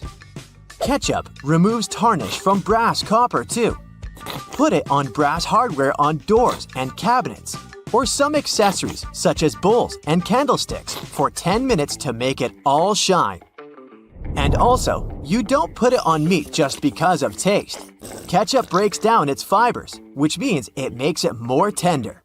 Locking handles as we know them were only invented relatively recently, in 1878. Before that, people had to get pretty inventive to secure their homes. Most folks used a latch string. They'd make a small hole in the door, thread a leather thong or string through it, and then loop it around a wooden bar. Even after doorknobs were invented, only the wealthy could afford a proper lock and key. Vacuum cleaners had a rough start too. The first one was invented in 1901, but it was so huge that it wouldn't fit inside houses. Instead, vacuuming was offered as a mobile service. The machines were parked outside, and long hoses were fed through the windows. And to get to the client's house, these large cleaning machines were actually pulled by horses. Back in the day, animals even used to pull strollers. Yep, with kids inside. The stroller was first developed in 1733 for the daughters and sons of a British nobleman who might have been a bit too lazy to walk with them every day. So, the first model was basically a shell-shaped basket on wheels that could be pulled by a goat or a small pony. This small chariot was cute, but probably not the safest way to get around. Refrigerators also used to be a bit scary. From the late 1800s until 1929, they used toxic gases like ammonia, methyl chloride, and sulfur dioxide to cool things down. People were so concerned about gas leaks that they began leaving their refrigerators in the backyard instead of keeping them in the kitchen. This danger even inspired Albert Einstein to create a new model. In 1926, Einstein and his former student Leo Szilard invented a refrigerator with no moving parts, using safer, environmentally friendly gases to reduce the risk of toxic leaks. But it had one problem. Einstein's refrigerator was less efficient than existing appliances, so it wasn't commercially appealing. If you ever find yourself casually wandering in the forests of Estonia, don't freak out if you see some giant megaphones. These wooden, acoustic giants were set 3 hours away from the country's capital by interior architecture students. That's way cooler than the hamster roller coaster I once built for a science fair, I have to admit. More than half of Estonia is covered by woods, and they're pretty proud of this natural wealth. So it's not the first art project of this kind, and there was a winding, elevated pathway and a faceted woodland cabin. The idea of the megaphones is to crank up the natural sounds of a forest and also to serve as a rest spot for hikers. These wooden beauties are large enough to host several people. And hey, if you walk this far into the woodland, you'll be thankful for this. The students were given a task to invent some concepts of a forest library. They built the megaphones off-site and brought them to their permanent spots.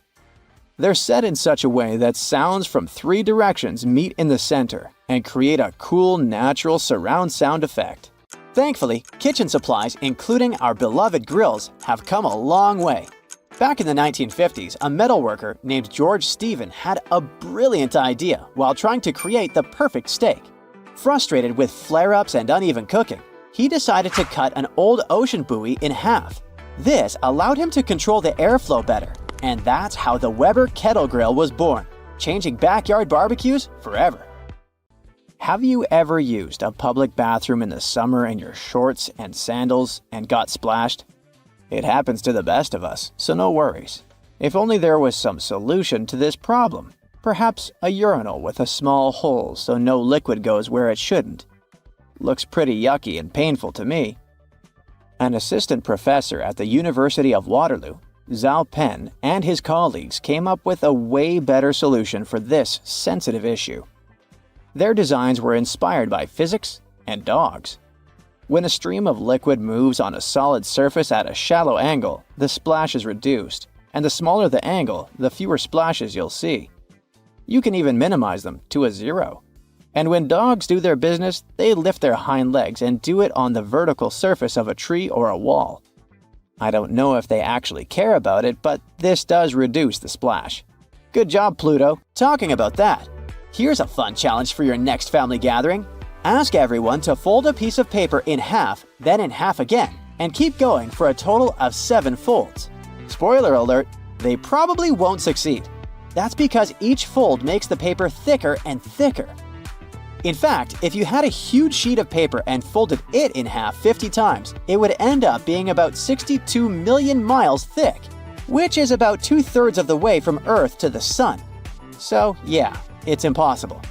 The current record is held by a high school student named Brittany Gallivan, who managed to fold a single piece of paper in half 12 times, and it was a tissue paper.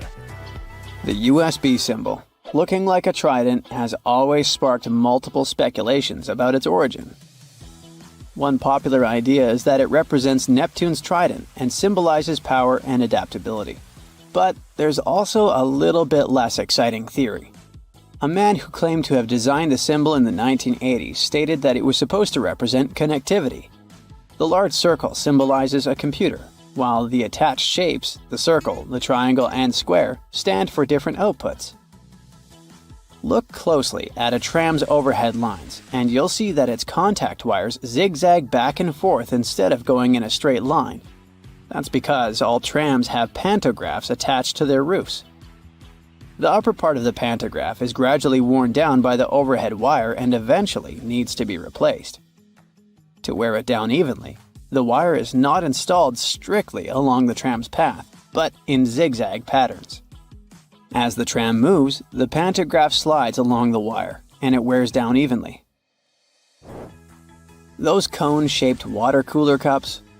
Their shape is intentionally designed to prevent users from setting the cups down. This allows employees to minimize the risk of spilling water on their desks around various electronic devices. Plus, less material is used to produce cone-shaped cups, which makes the process less wasteful and more cost-effective.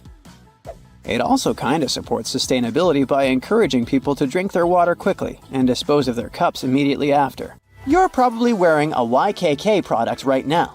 I mean, go check the zipper on your jeans. Yep, that's it. YKK stands for Yoshida Kogyo Kabushiki Kaisha, a Japanese company that makes roughly half of all the zippers in the world, producing over 7 billion zippers each year. Originally called hookless fasteners, they became known as zippers after a pair of rubber boots that could be fastened with a single zip became popular in 1923. The name stuck because of the high-pitched zip sound they make when used. Despite a popular myth, household batteries don't actually contain liquid, and if you accidentally cut them open, no toxic liquid will spill. Most of them are dry cell batteries, which are made of electrochemical cells. Those convert chemical energy into electrical energy. Larger batteries often house numerous small cells within them too. Even Tesla vehicle batteries consist of multiple small cells. When combined, they easily provide the necessary voltage. Did you know that nail polish used to be a status symbol? In ancient Egypt, queens like Nefertiti and Cleopatra were famous for their red nails, while lower-ranking citizens were only allowed to wear pale shades. You'll probably agree that there's no better snack than a pack of chips. Some are flat, others have ridges. Is it just aesthetics? Not really. The main purpose of those lines on some kinds of chips is to help with the distribution of spices and seasonings. In other words, all those substances that make your chips taste like cheese are mostly stored inside the lines.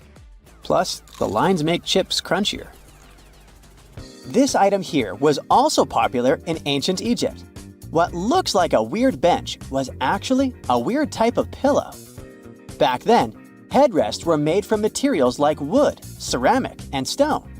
Unlike our comfy pillows today, those ancient ones were used to protect people's hairstyles. That way, their hairdos stayed neat, even though they had a very uncomfortable night. If you've left a pot on the stove and your food burned, once again, take ketchup. Its acids will ease all the scrubbing and help you with grease. Just leave it over the night and you'll be able to wash the pot more easily. Or keep those small packages of ketchup we all end up having from fast food orders in the freezer. The ketchup won't be as hard as an ice cube as it freezes. So, it will be good for soothing insect bites or similar things. For 8 centuries, forks were considered cursed and nearly forbidden in the West. The first models were used by the elite in the Middle East and the Byzantine Empire, and they made their way to the West in 1004, thanks to a noblewoman named Maria Agrippina. People were pretty shocked by it, to say the least. So when she passed away just 2 years later, everyone blamed the fork, thinking it was some kind of divine punishment. By the way, its name comes from the Latin word furca, which means pitchfork. Next on our list is Nike's iconic moon shoe, but I'm talking about the unique pattern of its sole. Back in the 1970s, Nike co-founder Bill Bowerman was making waffles for breakfast with his wife when he had a sudden idea: to pour a plastic material called polyurethane into the waffle iron. The machine was ruined, of course, but I guess it was worth it since that's how the first Nike waffle trainer was born. I mean, its sole. That clear fluid in gel pens is called the ink follower or stopper fluid. The gel in such pens contains pigment particles dissolved in a polymer solution. The main task of the stopper fluid is to be a barrier to prevent the gel from evaporating or leaking out. Without this transparent fluid, your gel pen wouldn't function. The fluid always stays in one position and doesn't get dissolved with the gel. Neither does it move backwards or flow out of the pen. Let's move on to another favorite snack: popcorn. These days, cinema and popcorn go hand in hand, but it wasn't always this way. In the 1920s and 1930s, movie theater owners were hesitant to allow snacks in their theaters. They were worried about the mess and the crunching noises interfering with movies.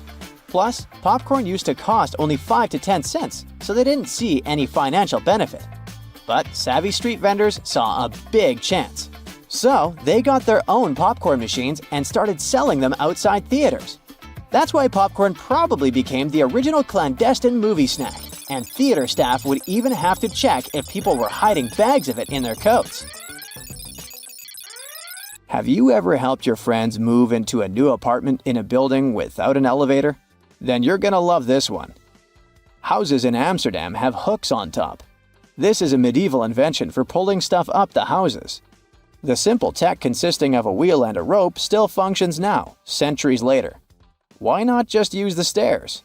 Well, if you get inside one of those narrow Amsterdam buildings, you'll see there's hardly enough room to comfortably ascend, and you can forget about even trying to pull a table on top. Back in the medieval ages, pretty much like now, only rich people could afford housing around the canals in the best parts of the city. Those people were mostly traders and used the canals for their business. They stored goods in the same houses they lived in, and with regular floods, they had to find a way to keep the goods dry. And that's why they needed to invent something to lift furniture, goods, boxes, instruments, and food on the upper floors, and pull it in through fully open, wide windows. The lifting tech is one of the reasons the houses in Amsterdam are leaning forward.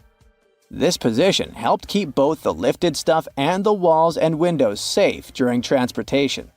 They didn't have to touch each other. The gables also assisted in the process and had to be made firm to withstand all the heavy weight.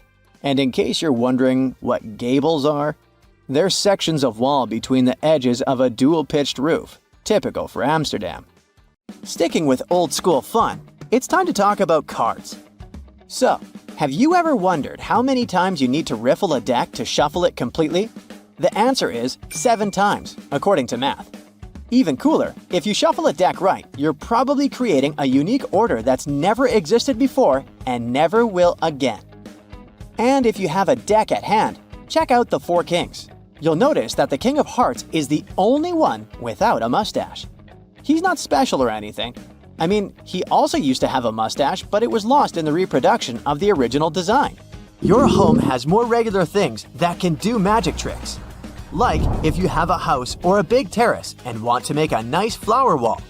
Try old mattress springs. Just hang them on the wall and let your imagination run wild with flowers.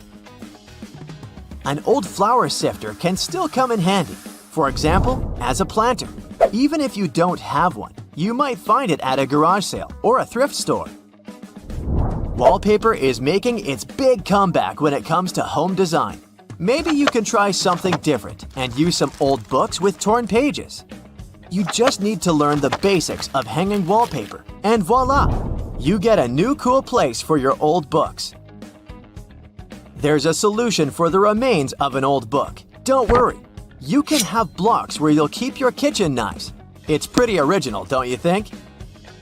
Solitaire was probably everyone's go-to game to pass the time back in the 1990s, but its original purpose was far from it. When developers created this game, their idea was to teach people how to use a computer without them even realizing it. For example, dragging and dropping cards into one place helped people learn how to move files into folders. The same goes for Minesweeper, which was designed to help people get used to using a mouse and clicking. Cleaning blinds can be frustrating, but the next time you do it, try doing it with a sock over your hand.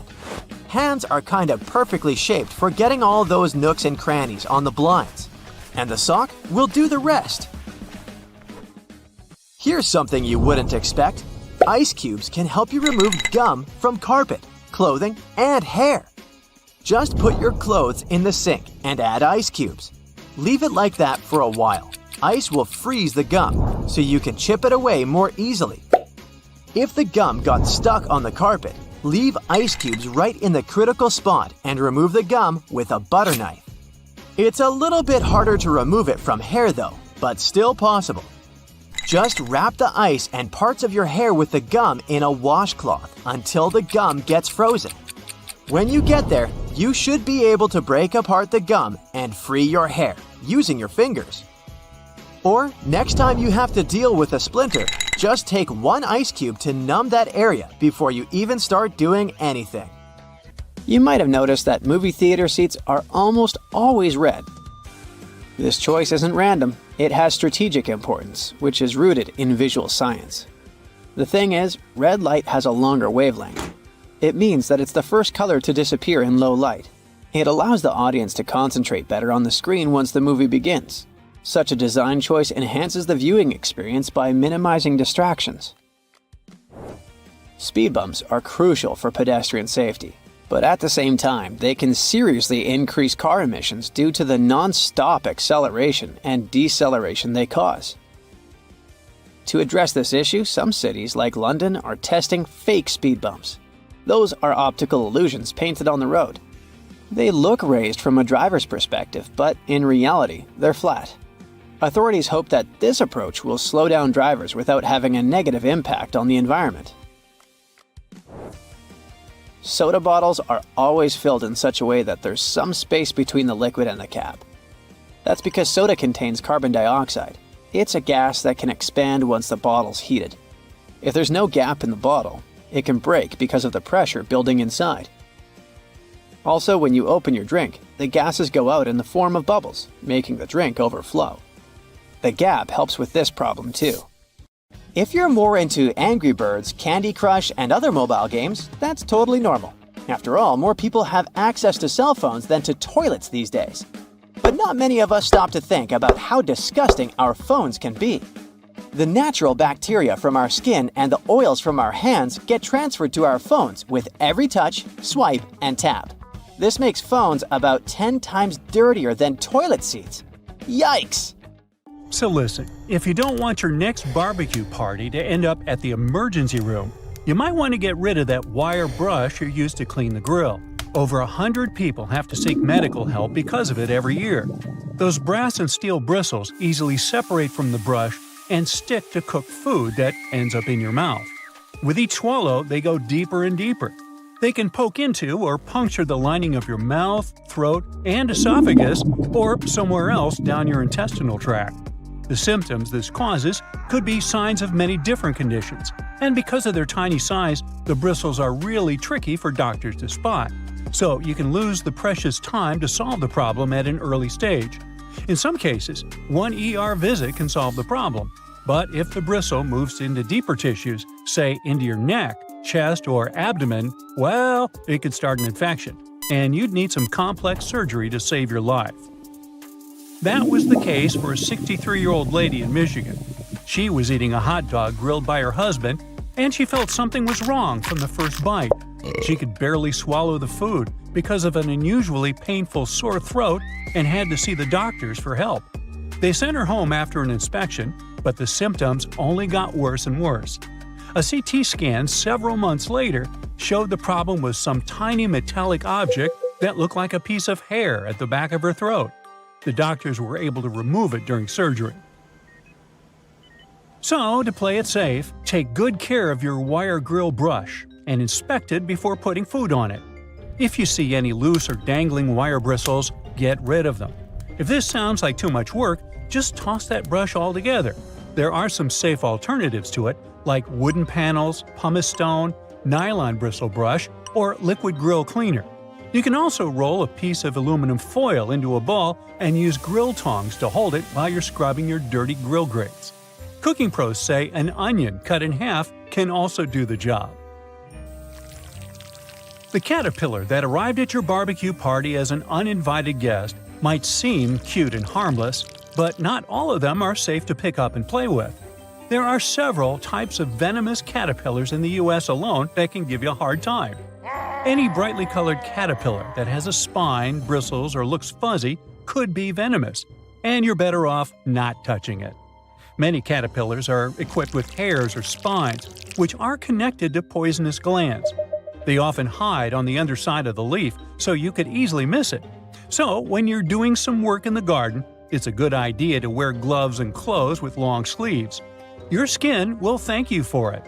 If you get stung by accident, use any sticky tape to remove the hair or spines, and then just wash the affected spot with soap and water. If you plan to go swimming or boating to cool down after the party, remember that algal blooms aren't just a freaky splash of color in the water, but a real problem. They're toxic and can cause a lot of trouble for you and your pets. The symptoms will be less than pleasant, and will involve you spending a great deal of time in the bathroom. Algae bloom means there are plenty of bacteria in the water, so don't swim in it and don't drink the water, no matter how thirsty you are after all the swimming. And if you happen to get some ingested water on your skin, take a long shower with clean water immediately. The media should report cases of dangerous algae blooms in your area, so make sure to check it before you hit the nearest lake. Wild parsnip might not appear in your summer nightmares, but this yellow-flowered plant can do some really mean things to your body. It contains a substance called solerin, and when you accidentally touch it and then enjoy a walk in the sun, the effect it will leave on your skin will be as nasty as the name Sorolin.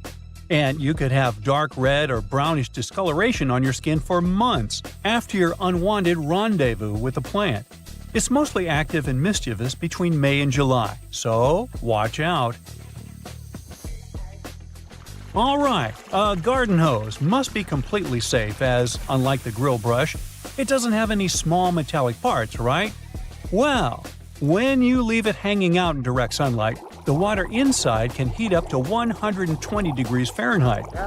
If you spray someone with water this hot, their skin won't love it. It's especially dangerous for youngsters and pets. So, if you see someone blissfully unaware, grab the hose, take it from them by force if needed, and let the water run for a few moments before you let anyone play with the hose. It's for their own good. The intense sun can also heat up all the bad chemicals the hose itself contains, like lead and phthalates. So, check what yours is made of and replace it with a safer version that's labeled lead-free or drinking water safe if you plan to use the water for drinking or playing. And if you already have a safe version, but suddenly smell a terrible odor, it could be the algae and bacteria that just love stagnant water. If it comes into contact with your skin, or you swallow it by accident, you could have some serious health problems. The best you can do is replace the hose. And yes, make sure you keep it in a cool, shaded area and drain it well after every use. Now, you're never too old to love the trampolines, but the trampoline might not love you back and give you a spinal injury or broken bones. Almost 100,000 injuries like this with young users happen every year because they're so easy to fall from or land in the worst possible way during a somersault or a flip. The biggest risk of trampoline trouble is when more than one person is using this fun contraption. Nearly 75% of all accidents with trampolines happen when two jumping youngsters crash into one another. And no, some netting or padding really can't save the day. If you want to keep things safe, make sure there's always only one person at a time on the trampoline. You're going to need to install shock-absorbing pads that completely cover the trampoline's metal frame, springs, and hooks. If you see any signs of the padding getting too old, like tears and fraying, you need to replace it immediately. Make sure the trampoline stands on level ground and isn't too close to other structures and trees. A slide in your backyard, no matter if it's made of metal or plastic, can turn into a frying pan under the sun and can heat up to 189 degrees Fahrenheit. So, before you jump on it or let someone else do it, check the temperature of the whole thing top to bottom. And even when your little sister or someone else you love is begging you to go on a ride with them, don't do it. The slide is designed for one person of a certain size. When the two of you end up tandem sliding, the smaller leg can get caught up between the bigger leg and the edge of the slide. The speed will also increase, and it can lead to all sorts of drama. Finally, no matter how tempting it feels in the hot months, don't walk barefoot on that beautiful lawn in the park or even in your own garden. You never know what's hiding in the grass, and if you step on something sharp, like a rusty nail hiding in the grass, you'll get yourself into a lot of trouble. Flip-flops aren't the best idea for everyday summer shoes either. They rarely come with arch support and can make you take shorter steps and put more stress on your body. It's just not good for your feet, joints, and muscles. Otherwise, have a great summer!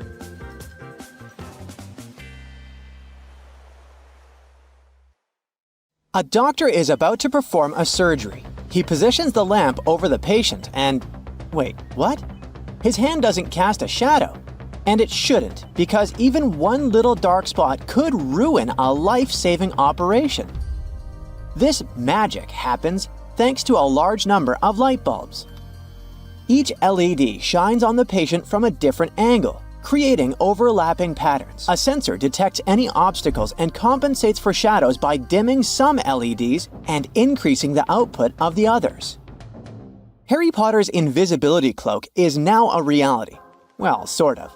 Meet metamaterial, a futuristic fishnet that can make things invisible by manipulating electromagnetic waves. What happens is that when light hits an object, it either gets absorbed or bounces back. Either way, it makes the object visible. But with metamaterial, instead of absorbing or reflecting light, it bends it around objects, making them invisible to the unaided eye. The bad news is that, for now, it only works with specific wavelengths of light, like radio waves. So this invisibility cloak doesn't work with visible light, the things we can actually see, just yet. In Sweden, two women managed to create an invisible bike helmet. Well, okay, maybe not that invisible since you have to wear this thing around your neck for it to work. This neck piece has a sensor with a special algorithm that can distinguish between regular biking and a crash. So, if a cyclist is wearing this and gets into an accident, the sensor automatically activates and inflates the neck piece with cold helium gas, instantly deploying the helmet that looks like a head airbag. And if you're worried about the helmet tearing after hitting the ground, don't be. It's made of super strong nylon fabric designed to handle pretty much any strong impact. Well, it seems we're not quite masters of invisibility yet, but transparency is a different story. Back in the 90s, a botanist in Germany managed to create a see-through wood. This invention was almost forgotten for decades, but recently, a group of researchers upgraded the material to make it tougher than glass. Regular wood is like a bundle of tiny straws held together by a natural glue called lignin, which gives it strength and color. To make wood transparent, scientists remove or bleach lignin, leaving a white, skeleton-like structure. Then, they fill these cells with a clear substance like epoxy resin, making the wood see-through. But don't worry, you won't be walking into forests full of invisible trees anytime soon. The idea is to use this technology to create things that need to be tough, like windows and smartphone screens. Seeing things that aren't really there, like holograms, is seriously bizarre.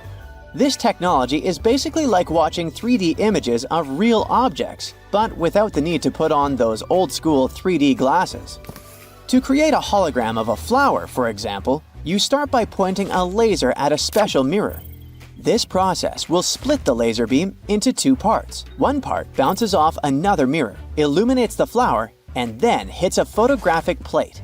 The other part of the beam bounces off a different mirror and goes straight onto the same photographic plate. When these two beams come together, they make a 3D picture of the flower. So basically, a hologram is an optical illusion of epic proportion. Levitation is probably the greatest magic trick of all time. While magicians typically use optical illusions to make things appear to rise and hover in the air, science can actually achieve it in the real world. A process known as quantum levitation allows materials known as superconductors to float above magnets.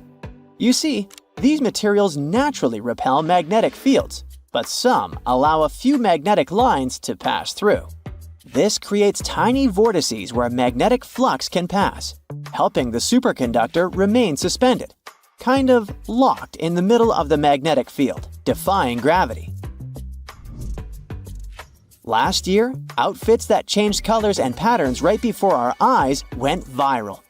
This incredible fashion trick was achieved using photochromic materials. When this type of fabric is exposed to sunlight, UV radiation causes electrons to transfer between different states, which alter their optical and electrical properties. In simple words, they change colors.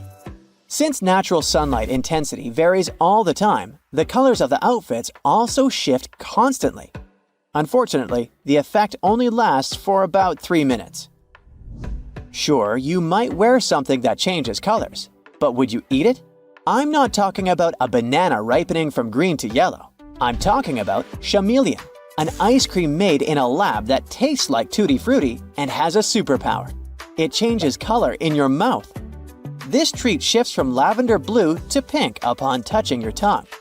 Although the physicist who invented it is pretty secretive about the recipe, we do know that the magic comes from how the treat reacts to changes in temperature and acids in your mouth. Oh, and the inventor also mentioned you can spray something he calls love elixir onto the ice cream to speed up the reaction. Science has advanced to the point where we can actually make it rain and snow. This technique is called cloud seeding, and although it might seem like an X-Men superpower, it is pretty easy to understand how it works. First, the weather needs to be cloudy. Once a cloud forms, workers at a control center send a plane to the area to stimulate rainfall. As soon as the brave pilot enters the cloud, the plane releases tiny particles, such as silver iodide, into the air. These particles help water droplets form and grow, which produces rain. Sounds simple, right? But playing storm is pricey. An average 4-hour operation that seeds 24-hour clouds would cost around $5,000. If the storm gets too loud, just grab your noise-canceling headphones for some quiet time. These magical gadgets work by listening to the noises around you. Then their built-in microphones create sound waves that are the opposite. When these opposite sound waves mix with the noise, they cancel each other out, making everything quieter and clearer. Concrete often has a problem. It cracks, which makes it less durable, and that's not good. So the smart move is to go for self-healing concrete. This magical material has tiny capsules or nanotubes inside that are filled with healing agents like calcium carbonate. When a crack forms and hits these capsules, they burst open from pressure or moisture exposure.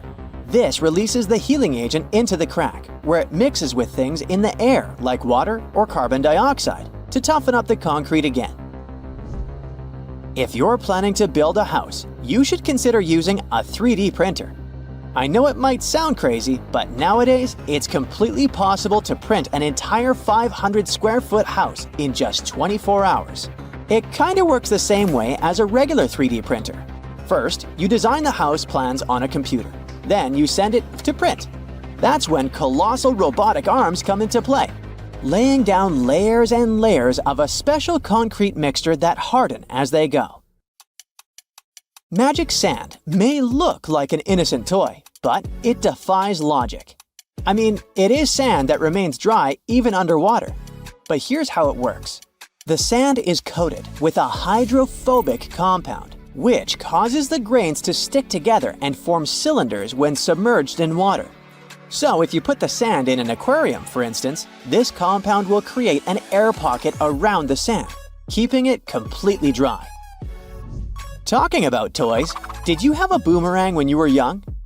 It is pretty fascinating how it always comes back into your hand. The trick behind it lies in its L shape. A boomerang is designed with 2 or more wings positioned in a special way so that when it spins, it generates unbalanced aerodynamic forces that curve its path into an ellipse, allowing it to return to the spot from which it was thrown. Of course, this only works when it's thrown correctly, so maybe it's better to avoid using it altogether, especially inside your house. Some men wear shoes with hidden heel lifts to look taller. Such shoes can make a person up to 6 inches taller. They look like regular shoes, but inside they have this extra insert. Sometimes such an insert is glued down. Sometimes it's removable, and you can choose the height you need yourself. When the Titanic hit the iceberg and sank sometime later, the Atlantic Ocean was around 28 degrees Fahrenheit, which means the water was below its freezing point. No wonder so many passengers didn't make it. Some birds have a row of bristles protruding from the edges of their eyelids. Those bristles can probably be called eyelashes, but while human eyelashes are modified hairs meant to protect the eye, bird eyelashes are modified feathers. Identical twins don't actually have the same fingerprints, so you can't blame your misdeeds on your sibling after all. Different factors during development in the womb, like the position of the womb, umbilical cord length, and the rate of finger growth, impact fingerprints. Earth's rotation speed is changing. It's slowing down right now while we're talking. It means that, on average, the length of the day gets 1.8 seconds longer every century. 600 million years ago, a day lasted a mere 21 hours. Most world maps are wrong. On the majority of maps, they still use the Mercator projection, which was the first developed in 1569. But this method is very inaccurate and makes Alaska look as large as Brazil, while in reality, it's 5 times smaller. As for Greenland, it looks 14 times larger than it actually is. For a map to be precise, it would need to be life-sized and round, not flat. Ants don't have lungs. They breathe through tiny openings known as spiracles. An ant may have 9 or 10 of those on each side of the body, depending on the species. The average color of the universe is poetically called cosmic latte. In a 2002 study, scientists discovered that the light coming from other galaxies averaged into a beige color that was very close to white, just like the drink beloved by many. There is such a thing as minus decibels. The quietest place on Earth is Microsoft's anechoic chamber in Redmond, USA. The level of sound there is minus 20.6 decibels. Such chambers are built out of heavy concrete and bricks and are placed on springs to stop vibrations from entering the chamber through the floor. Bananas are radioactive. Wait, where did you go? It's not that bad. Bananas are rich in potassium, so each banana is slightly radioactive due to the natural isotope potassium-40. On the other hand, your body contains around 16 milligrams of potassium-40, so you're actually about 280 times more radioactive than that poor banana. And in any case, your body gets rid of that excess potassium-40 from a banana within several hours. There's simply no such thing as a straight line. You just need to zoom in close enough and you're bound to spot some irregularities. Even a laser light beam is a bit curved. In emergencies, fish form orderly lines. For example, when evacuating through narrow spaces in dangerous situations, school of neon tetrafish queue so that they don't crash into one another or clog up the line. Scientists think that this behavior means that fish can respect social rules even in emergency situations, unlike us humans. Hippos can't swim. These animals have large bones. These bones are so big and dense that it makes hippos barely buoyant at all. So these animals don't swim. Instead, they perform something like a slow-motion gallop on the riverbed. Hippos can also sleep underwater thanks to a reflex that allows them to rise to the surface, take a breath, and sink back down to the bottom without waking up. Lego bricks can withstand compression better than concrete. A regular plastic Lego brick can support the weight of 375,000 other bricks before it breaks. Theoretically, it could allow you to build a tower more than 2 miles in height. But if we decide to scale this up to house-sized bricks, the price would be exorbitant. If you ever go to space, you can take your yo-yo with you. In 2012, NASA astronaut Don Petit took a yo-yo on board the International Space Station and used it to show some tricks. You see, a yo-yo mostly relies on the laws of conservation of angular momentum to perform tricks. And if you keep the string taut, these laws apply in microgravity too. There's a theory that claims that we sweat when we're anxious to alert the brains of other people that they're primed for that danger that's making us feel anxiety. Brain scans have revealed that when you sniff the sweat produced by a panicking person, regions of the brain responsible for emotional and social signals light up. And when you are anxious, your sympathetic nervous system produces hormones, including adrenaline, which switches on your sweat glands. There are rainbows on Venus, and they're called glories.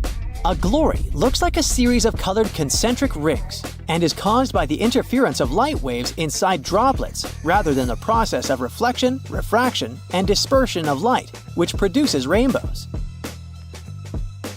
Protons look like bagels, spheres, peanuts, and rugby balls. In other words, protons come in different shapes and sizes. Their appearance changes based on the speed of quarks, smaller particles within them.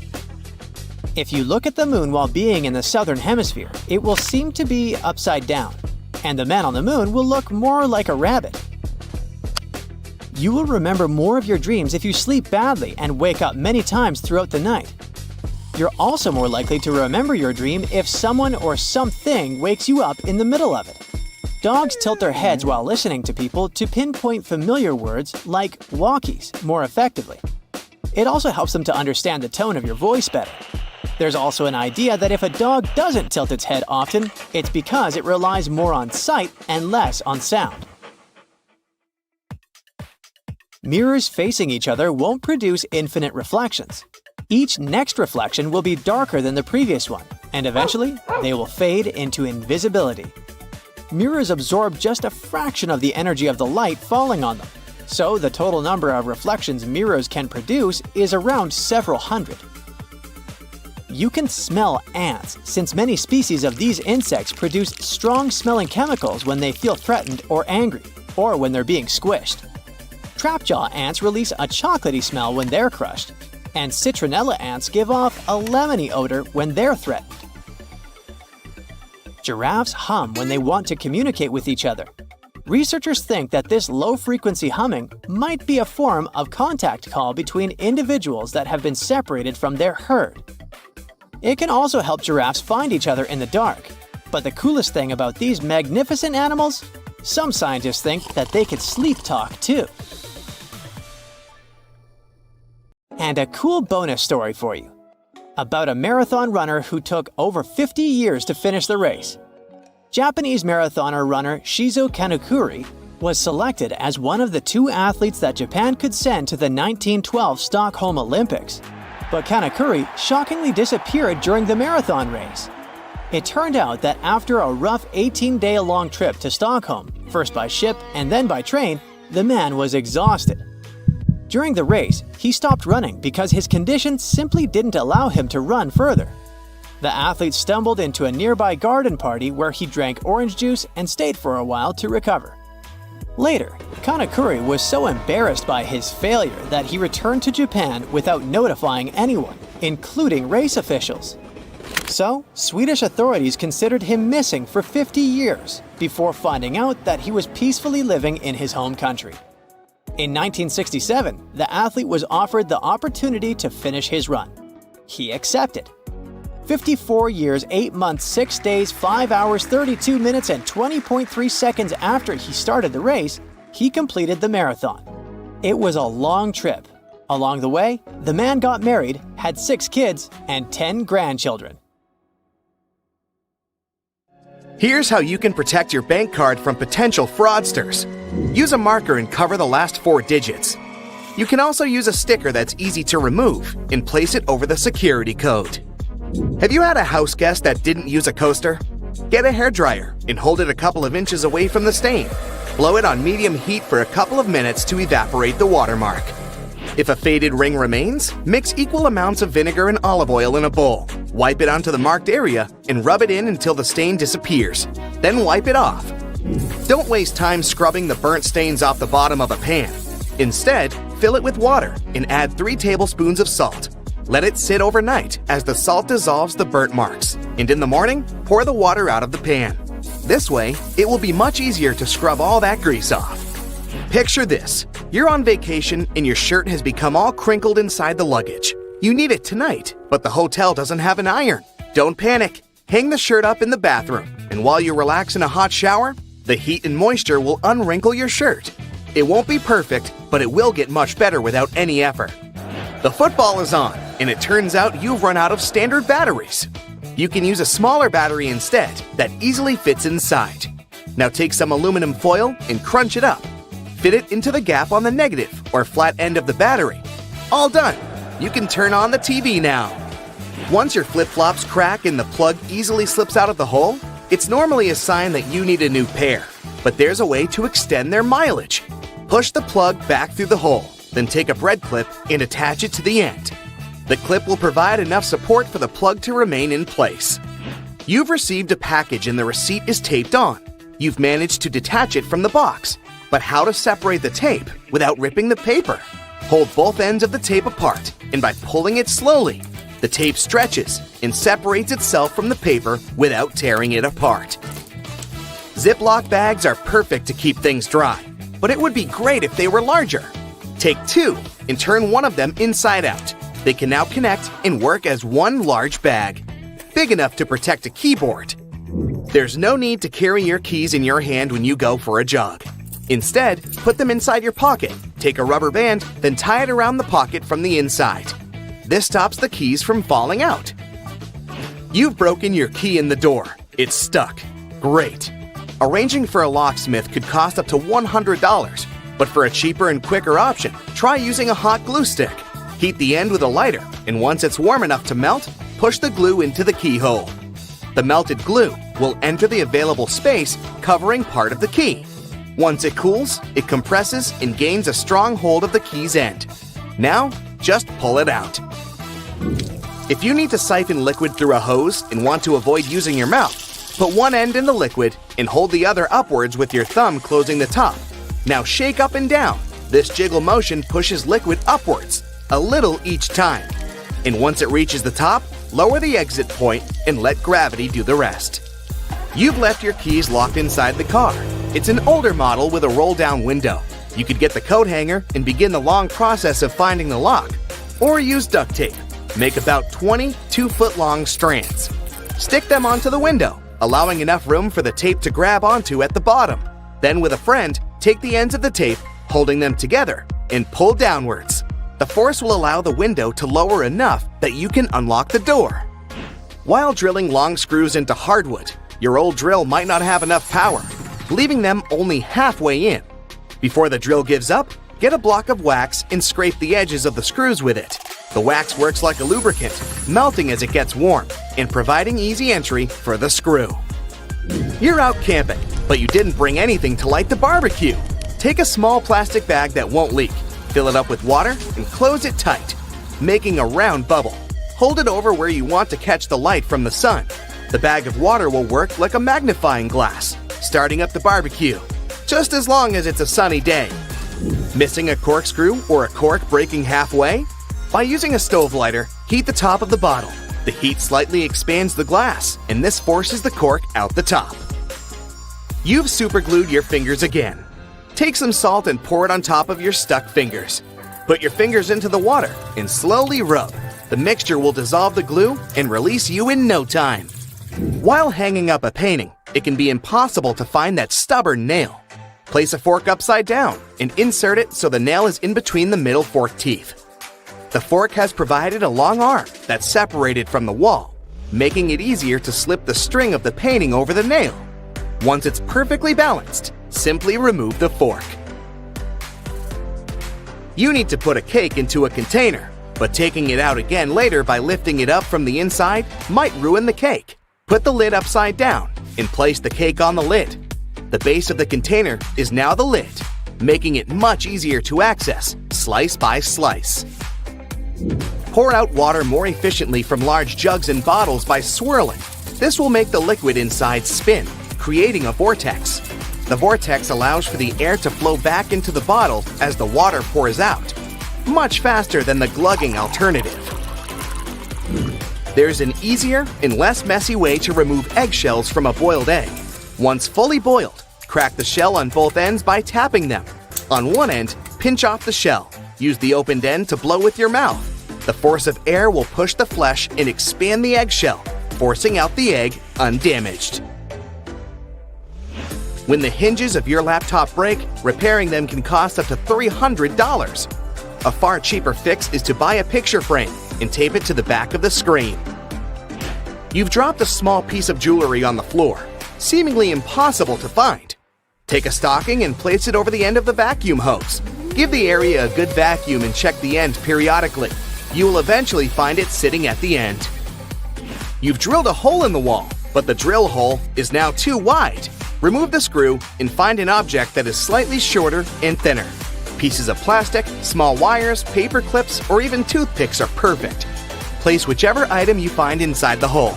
It's filled the gap enough so the screw will now re-enter securely. Taking the trash out can put you in a gross scenario of getting bin juice on you. A great way to avoid this is by placing old papers at the bottom of the bag. Now, not only does it absorb all the liquids from the food and other sources, but also helps prevent bad smells from forming within a bin. Nobody likes mosquitoes, and pesticides are pricey. A cheap alternative is to take a plastic bottle and cut the top part off from the bottom of the funnel. After removing it, turn it upside down and put it inside the bottle.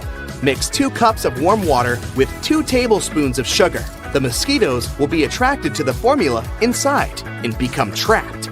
Now just sit back and relax without getting bitten. So grab your phone. Good, now turn it around. You see that little dot between the camera and the flash? That's a tiny microphone. Bet that's something you didn't know. What's it doing there? Well, when you're on a phone call, this little guy is busy at work reducing the amount of background noise other people hear when you talk. That's right, if it wasn't for this, calls wouldn't be as nearly as crisp as they are now. You're lost in the woods and you're rushing to get back to camp. You suddenly remember you've got something that can help. You grab one of your chest straps from your backpack and whistle on it. Yup, that's right. A lot of bags have this feature in them, especially the ones made for the outdoors. It isn't long before you hear the call of one of your friends and you follow them back to the warm campfire, saved by this cool bit of design. If you're a curious person, you might have wondered what that little pocket in your jeans is doing there. You know, the one that's inside the bigger pocket? People often use it to store coins and bills, but it's not meant for that. It's actually designed to store your pocket watch safely. Ah, maybe that's where the name pocket watch comes from? You finally arrive home after a long day's work. You understandably don't feel like cooking, so you sit on the couch and watch a bit of TV and order some takeout. How about Chinese? Ah, perfect. There's the doorbell. That has to be your food. It smells delicious. Wait, before you grab the plates, do this instead. Open your Chinese food container on the table. It becomes the perfect plate, and it's cardboard, which means no cleaning either. The can of soda you got with your food has a cool feature too. Look at the tiny metal tab there, the one you use to open the can. Guess what? You can fit your straw in there. In fact, that's exactly what they're made for. Go ahead, try it for yourself. If you're not at your computer, take a look at your keyboard right now. If you're not, that's okay. Here's one on the screen. The keycaps are arranged in what's called the QWERTY layout, named after the first 6 keycaps below the numbers. As it turns out, it wasn't always this way. They used to be laid out alphabetically, which would make more sense when you think about it. The alphabetical layout fell out of use because long ago there were things called typewriters. Remember those? You press down a key and a type bar would fly out, hitting an inked ribbon and stamping a letter on the piece of paper. Eventually, typists got good at this and typed faster. Too fast. The type bars would eventually get caught in a log jam with each other, ruining the flow. To fix this problem, they made keyboards with randomized keycaps. The new layout actually worked better because it made typing harder, helping to slow typists down and prevent the type bars from getting stuck. Much better. Today, no type bars, no typewriters, mostly. People are still fast nowadays, but you just can't help but wonder who is faster though, us or them. Keyboards have another hidden feature too. Have you ever noticed that the F keycap and the J keycap have little bumps on the bottom of them? As it turns out, they're there to help people figure out where they are on the keyboard without having to take their eyes off the screen.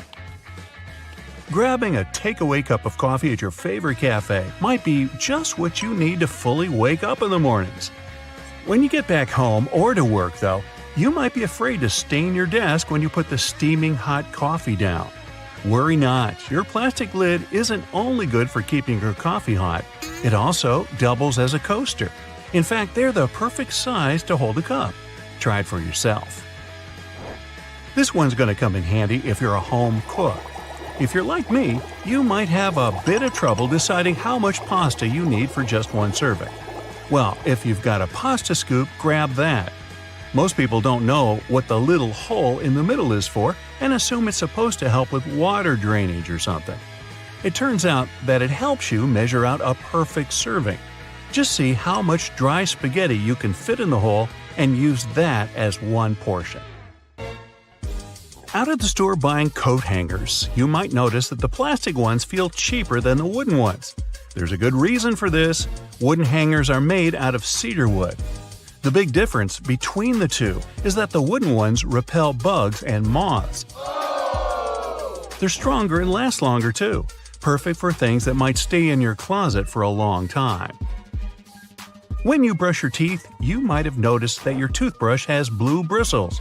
They're not just there for show. In fact, they're there to tell you when it might be time to switch toothbrushes.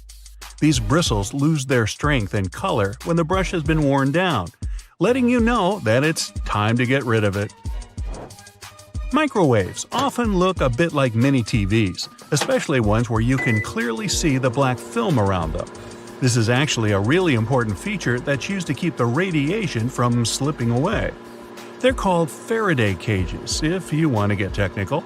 This is why you can stand next to a microwave without melting into a puddle. That's not to say you should stand in front of the microwave and watch your food heat up, but at least you know you won't grow an extra ear or something. Okay, not really. Some ovens have a drawer under them. It's tempting to use this to store random junk you don't use often, but there's a better use for it.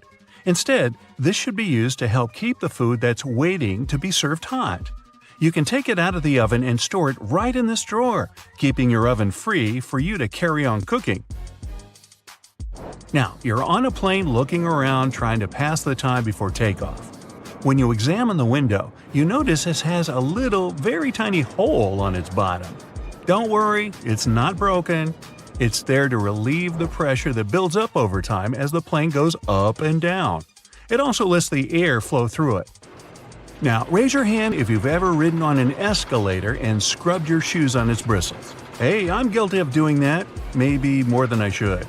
It's not there to clean your shoes, though. It's an important safety measure. It stops your shoelaces, clothing, and other stuff from getting stuck in there, avoiding a nasty scene when you go to get off.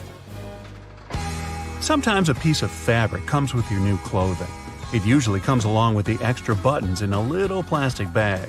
You might think it's just a piece of fabric to use for future patching, in case you rip it. But that isn't its purpose at all. It's actually supposed to be put in the washing machine to test how it reacts to various washings. Now, you don't have to worry about shrinking your new expensive coat because you know how it'll react to the wash. Bubbles! Who doesn't love bubbles? Most people have fond memories with bubble blowers as a kid. But as adults, the closest thing we can get to recapturing that feeling is with bubble baths. After a hard day at work, there's nothing better than dipping into a nice warm bubble bath. Right, guys? And the bubbles do more than just clean you. If they're high-quality bubbles, they'll serve as a heat insulator. So they make sure that your bath stays warm for longer. Boxes of chocolate sometimes have these mysterious holes in them. When I'm eating a box, or two, I usually ignore them and take out the chocolate by pressing the bottom of the plastic. But it turns out that I've been doing it wrong the whole time. If you press one of the holes, the chocolate comes right out. I'm certainly going to start doing this from now on. Here's another one from the kitchen. The handle on a pot will often have a hole in it. Most people use this to hang them on a nail on the wall as an easy storage method. The hole has another use too. When you're cooking, you can use this handle to hold your wooden spoon or whatever else you might be cooking with. This makes sure you don't make a mess when you put it down.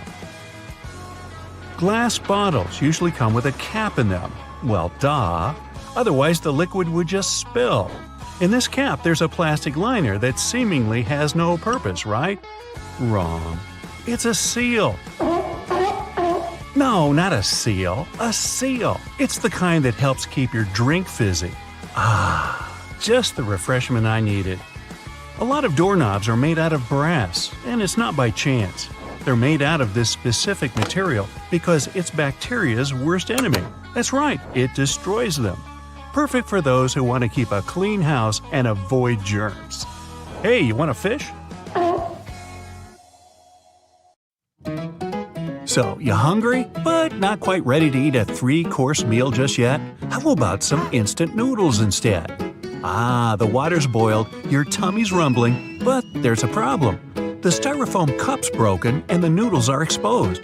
Wait, is that a space at the bottom of the cup? Why? That space is for protecting the noodles. It's not the company trying to save money or anything.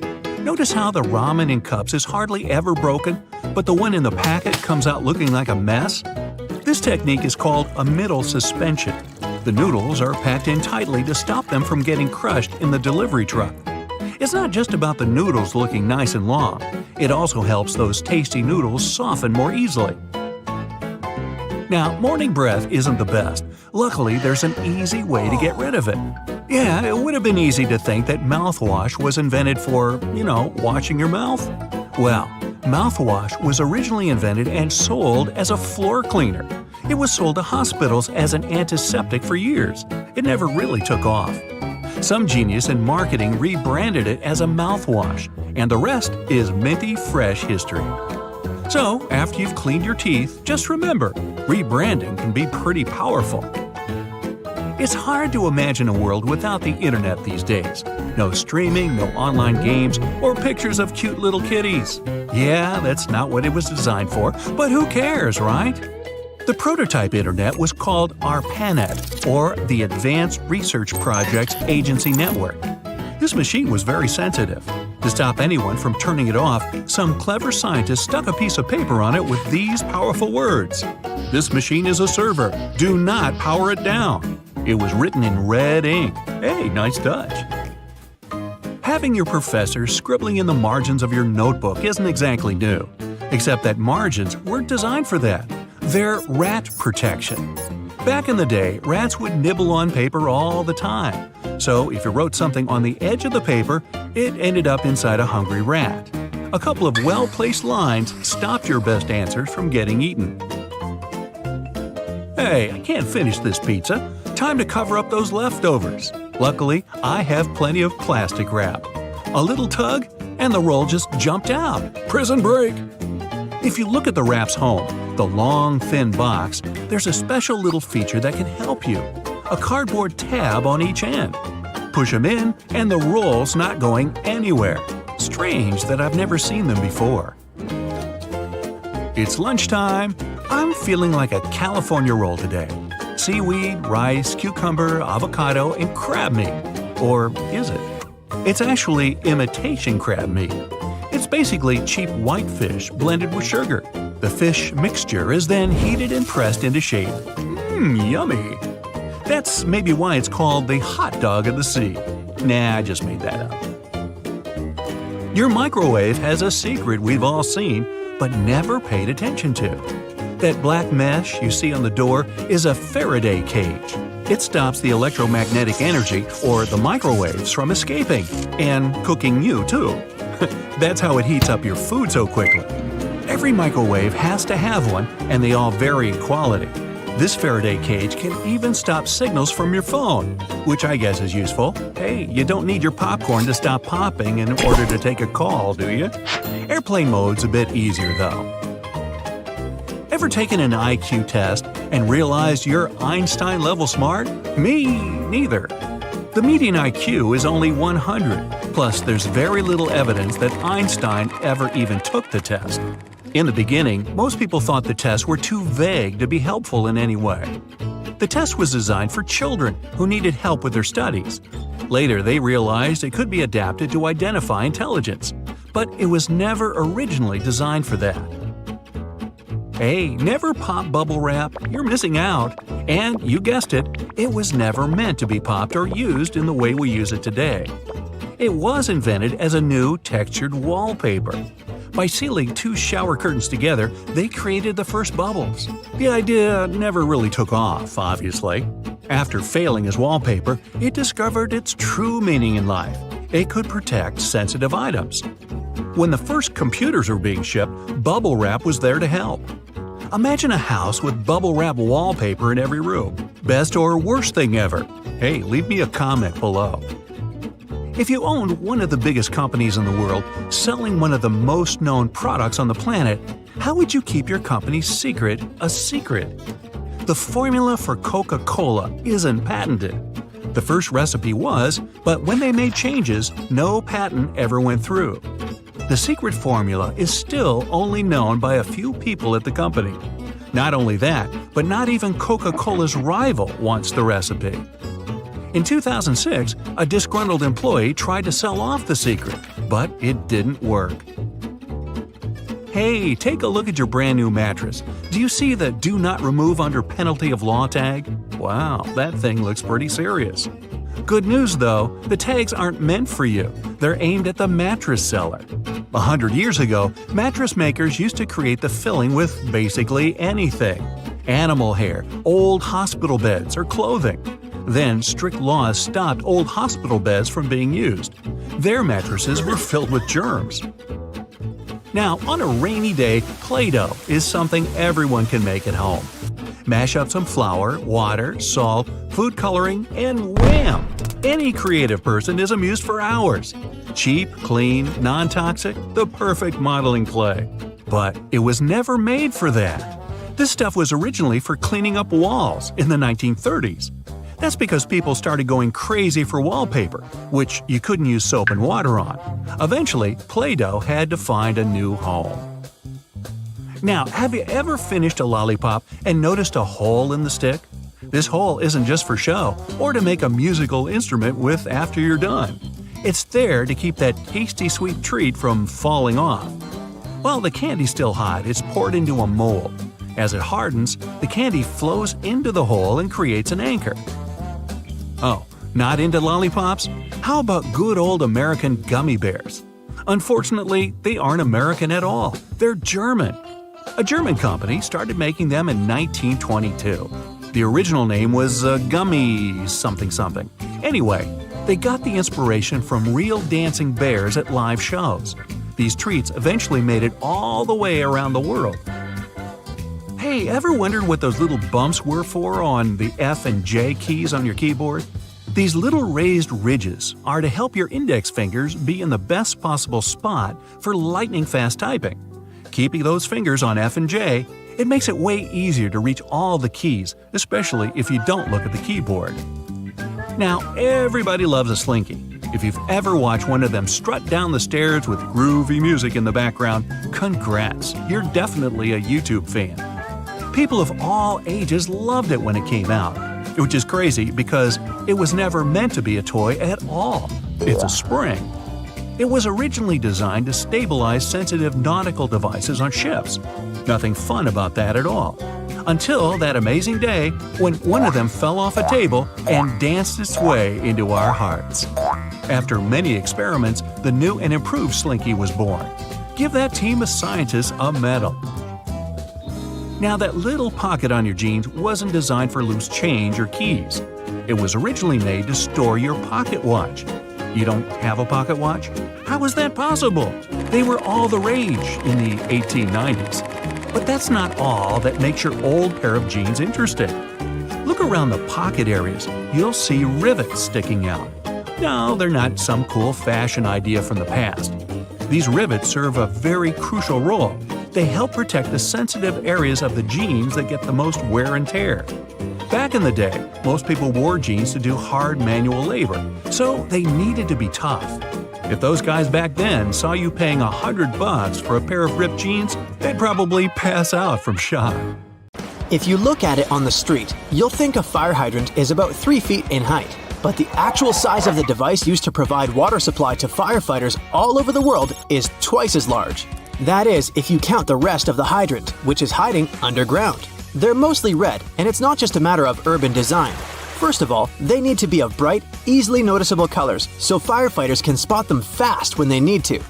The choice of color depends on how much water a red fire hydrant can splash 500 gallons of water per minute, while an orange one at least 1,000 gallons.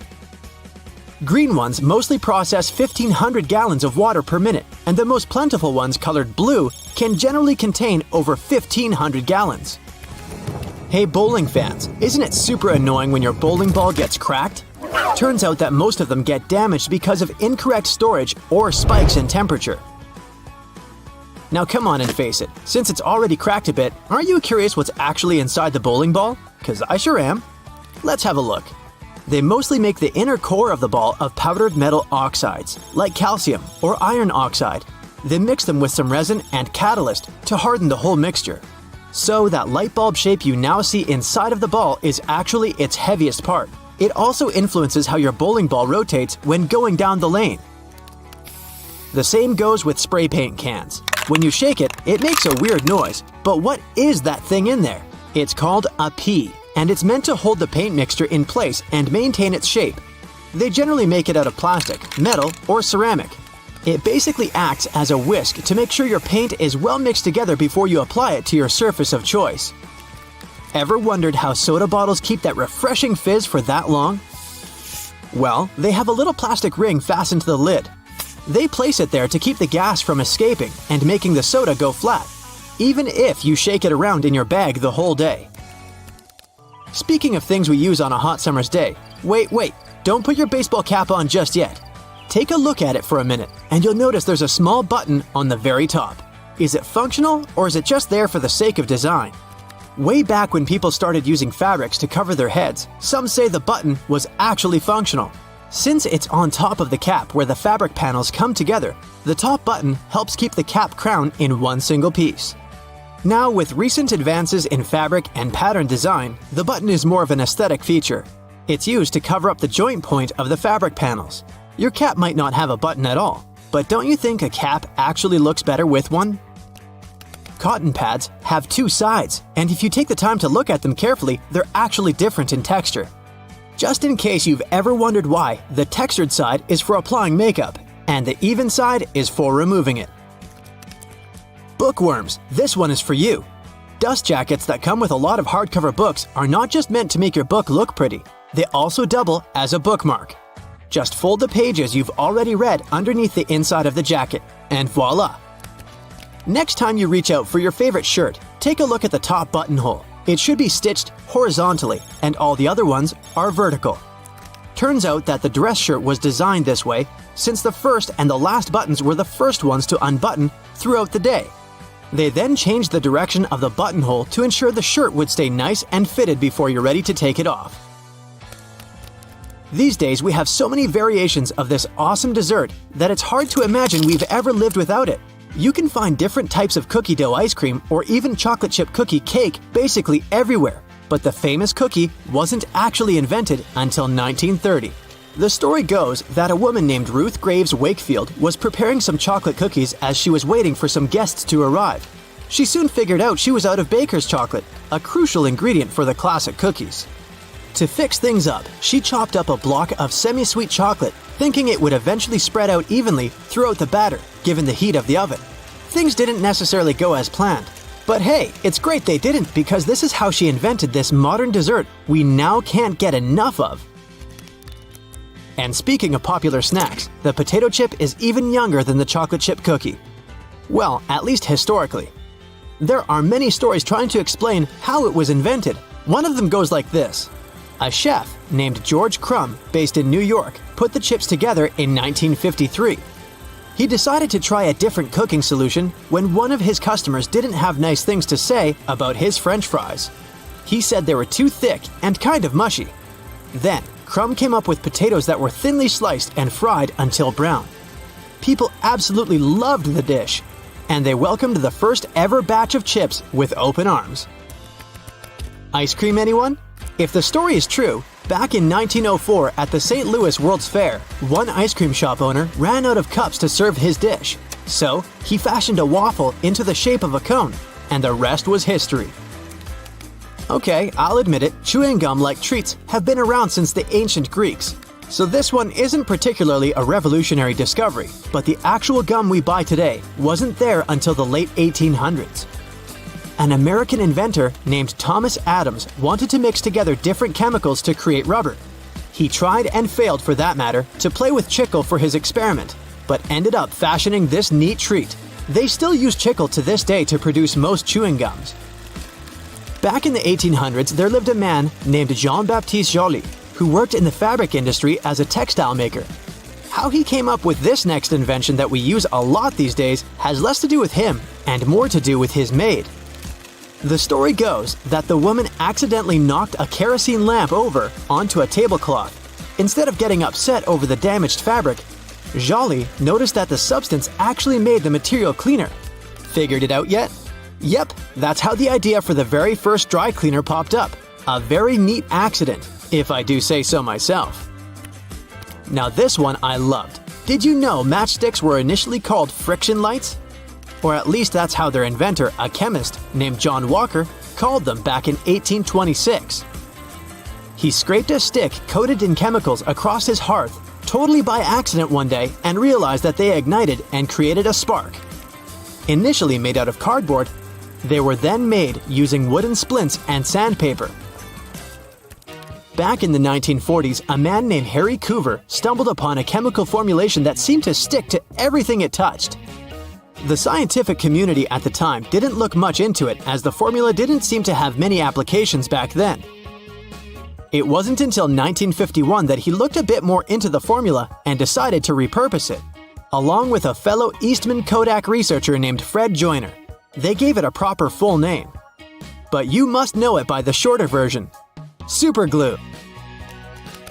It also has many uses in security these days that it's hard to believe that we didn't come up with this one on purpose. Back in 1903, a scientist named Edward Benedictus knocked over a flask by accident. He looked down and was amazed to see that the glassware had just slightly cracked but maintained its shape. He was expecting it to break into a million tiny pieces.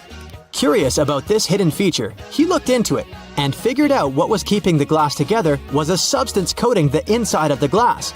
Ta-da! That's how humanity came up with safety glass. Linda is an intern at a dental clinic. She's walking up to her car with a coffee in one hand and a purse in the other. She takes out the keys, but they fall out of her hands. She puts the bag on the car's roof, picks up the keys, opens the door, starts the engine, and drives away. She pulls out onto the road and realizes she must have left her bag on the roof. Linda pulls over, gets out, and looks back. Her purse is on the ground. Linda's approaching it, but a truck runs over the bag. Her cosmetics, a cell phone, a book, and everything else is flattened and broken. Linda gets out a smashed curved tube of toothpaste. She squeezes the gel onto her palm. How is this possible? There should be a complete mess inside the tube, but somehow, these 3 colored stripes didn't mix. They're running parallel to each other with the same thickness. Linda decides to find out how it works. She comes home and puts the toothpaste in the freezer. After a couple of hours, she takes out the tube and cuts it in half. She sees a frozen substance with 3 colors inside. It seems they put the gel in the tube in this way, with 3 stripes. When you squeeze the tube, the paste comes out evenly. Okay, but why don't these colors mix inside? Linda finds out there's a whole science studying the deformation and flow of substances in liquid, gaseous, and soft-solid states. They call it rheology. They use this science to create the necessary viscosity and density of toothpaste to prevent it from mixing inside the tube and turn it into foam as you brush your teeth. They put toothpaste in the tube from the backside with the help of a special machine. Different strips inside the tube have the same rheology.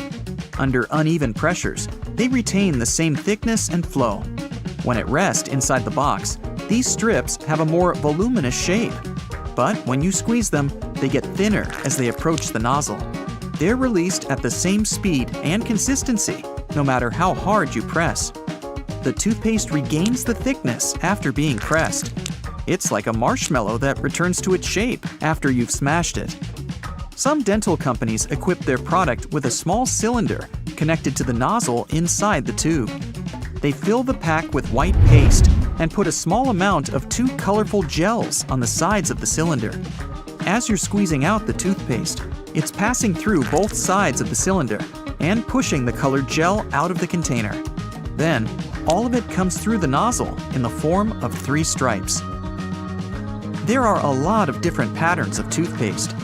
It can be 3 stripes or just 1 color. But white, red, and blue are the classics. The white stripe is responsible for whitening teeth and removing the dirt. This is an essential function of toothpaste, so there's a lot of white gel. The blue stripe is responsible for fresh breath and protection from germs. The red color protects and strengthens the gums. This is not a strict rule, and companies may change the functions of the stripes however they want. Linda is a little dizzy from all this knowledge, but she seems to understand everything. She squeezes the toothpaste onto the brush and thinks, why does the brush have exactly this length? And why should the toothpaste cover it completely? Brushes have various shapes, but their proportions are generally explicitly created for comfortable cleaning. And here's a little secret about the amount of toothpaste. You don't need to cover the entire brush. 1 little pea size is enough to clean your teeth. Companies want you to run out of toothpaste quickly to make you buy a new one sooner. Linda is brushing her teeth and thinking how lucky she is to live in the 21st century. Toothpaste, dentists, and dentures. So many different ways to treat and care for teeth. She can imagine how difficult it was for people long before they invented dental technologies in the distant past. It seems they all had severe teeth problems and were in pain. But in fact, they didn't. Even cave people had much better teeth than we have now. Archaeologists found evidence of this. Many ancient skulls have a perfect row of teeth without cavities. Linda doesn't believe it. She looks at her electronic toothbrush. Those ancient civilizations must have had some secret technologies that we don't know about. But there were no dental technologies. To understand how they managed to keep their teeth so healthy, you first need to understand what a tooth is. On the inside, it consists of dentin, a flexible but durable substance. The outer part is covered with the most solid material in the human body, enamel. It's made of calcium and covers each tooth. And it's not just a strong shield. Enamel consists of hundreds of thousands of thin fibers called prisms. One prism is brittle, but a bundle of 1,000,000 can be as hard as a diamond. The prisms are closely twisted with each other, like a rope, and form an ideal tooth structure. That's why teeth are a perfect tool for survival. Imagine a cave human eating meat and vegetables. This food is different from steak and salads at a restaurant. Back then, food was quite dense and solid. To chew it, you had to have strong jaws and teeth. Every meal was a real workout. During chewing, the fibers in meats and vegetables cleaned teeth from dirt and dental plaque. People had strong gums and didn't know about cavities. Their teeth were practically invulnerable. Many years later, we began to use this excellent tool for survival to chew soft buns, hamburgers, tender pâtés, and omelets. Teeth no longer receive the load they were created for. That's why they've become weak. Humanity is faced with a diet that has never existed in the entire history of our planet. Too little time had passed from the moment when people were chewing on mammoths to the instant they started ordering tender meatballs at a restaurant. In simple words, softness has taken over the strongest material in the human body. Yeah, the teeth became weaker, but then another serious problem arose: sugar. Cavities appeared when they first brought sugar to Europe. This delicacy instantly became popular. They added it to food and just ate it in cubes like candies. Sugar was considered a prestigious and expensive thing. Of course, no one knew that this product would cause tooth decay. When this problem appeared, people started to create new dental technologies. There are other destroyers besides sugar. Your mouth contains a lot of bacteria. Most of them help digest food, get rid of bad microbes, and clean teeth from plaque. But there are also harmful germs that destroy teeth structure and form cavities. In the past, when food was more natural and rugged, these microbes were not dangerous for strong teeth. Today, we eat food rich in carbs, flavorings, various additives, and sugar. We help harmful bacteria multiply, making them stronger. Your lifestyle also affects dental health. In the past, people had to get food in the fields, forests, and mountains. They mostly lived an active lifestyle and burned a lot of calories. Nobody really works like that now. Training in the gym is much easier than trying to catch a mammoth. Lack of activity provides calories. Extra calories and germs create stomach problems. Gas and acids from the intestine enter the oral cavity and destroy the teeth as well. Now, just look at these guys for comparison. Cats, lions, bears, tigers, cows, and other animals with teeth still eat the same way they did millions of years ago. And that's why they hardly ever have dental problems. Many tribes of indigenous people living far from civilization also have perfect teeth. Linda realizes that all this is true. And what do we all have to do with that? Move to a distant island and eat bananas? No worries, it's not that bad after all. Just eat less sugar, clean your teeth with a brush, and use dental floss twice a day. Visit the dentist regularly, and everything will be fine. Can you believe it? There are two different ways to drink juice from a juice box.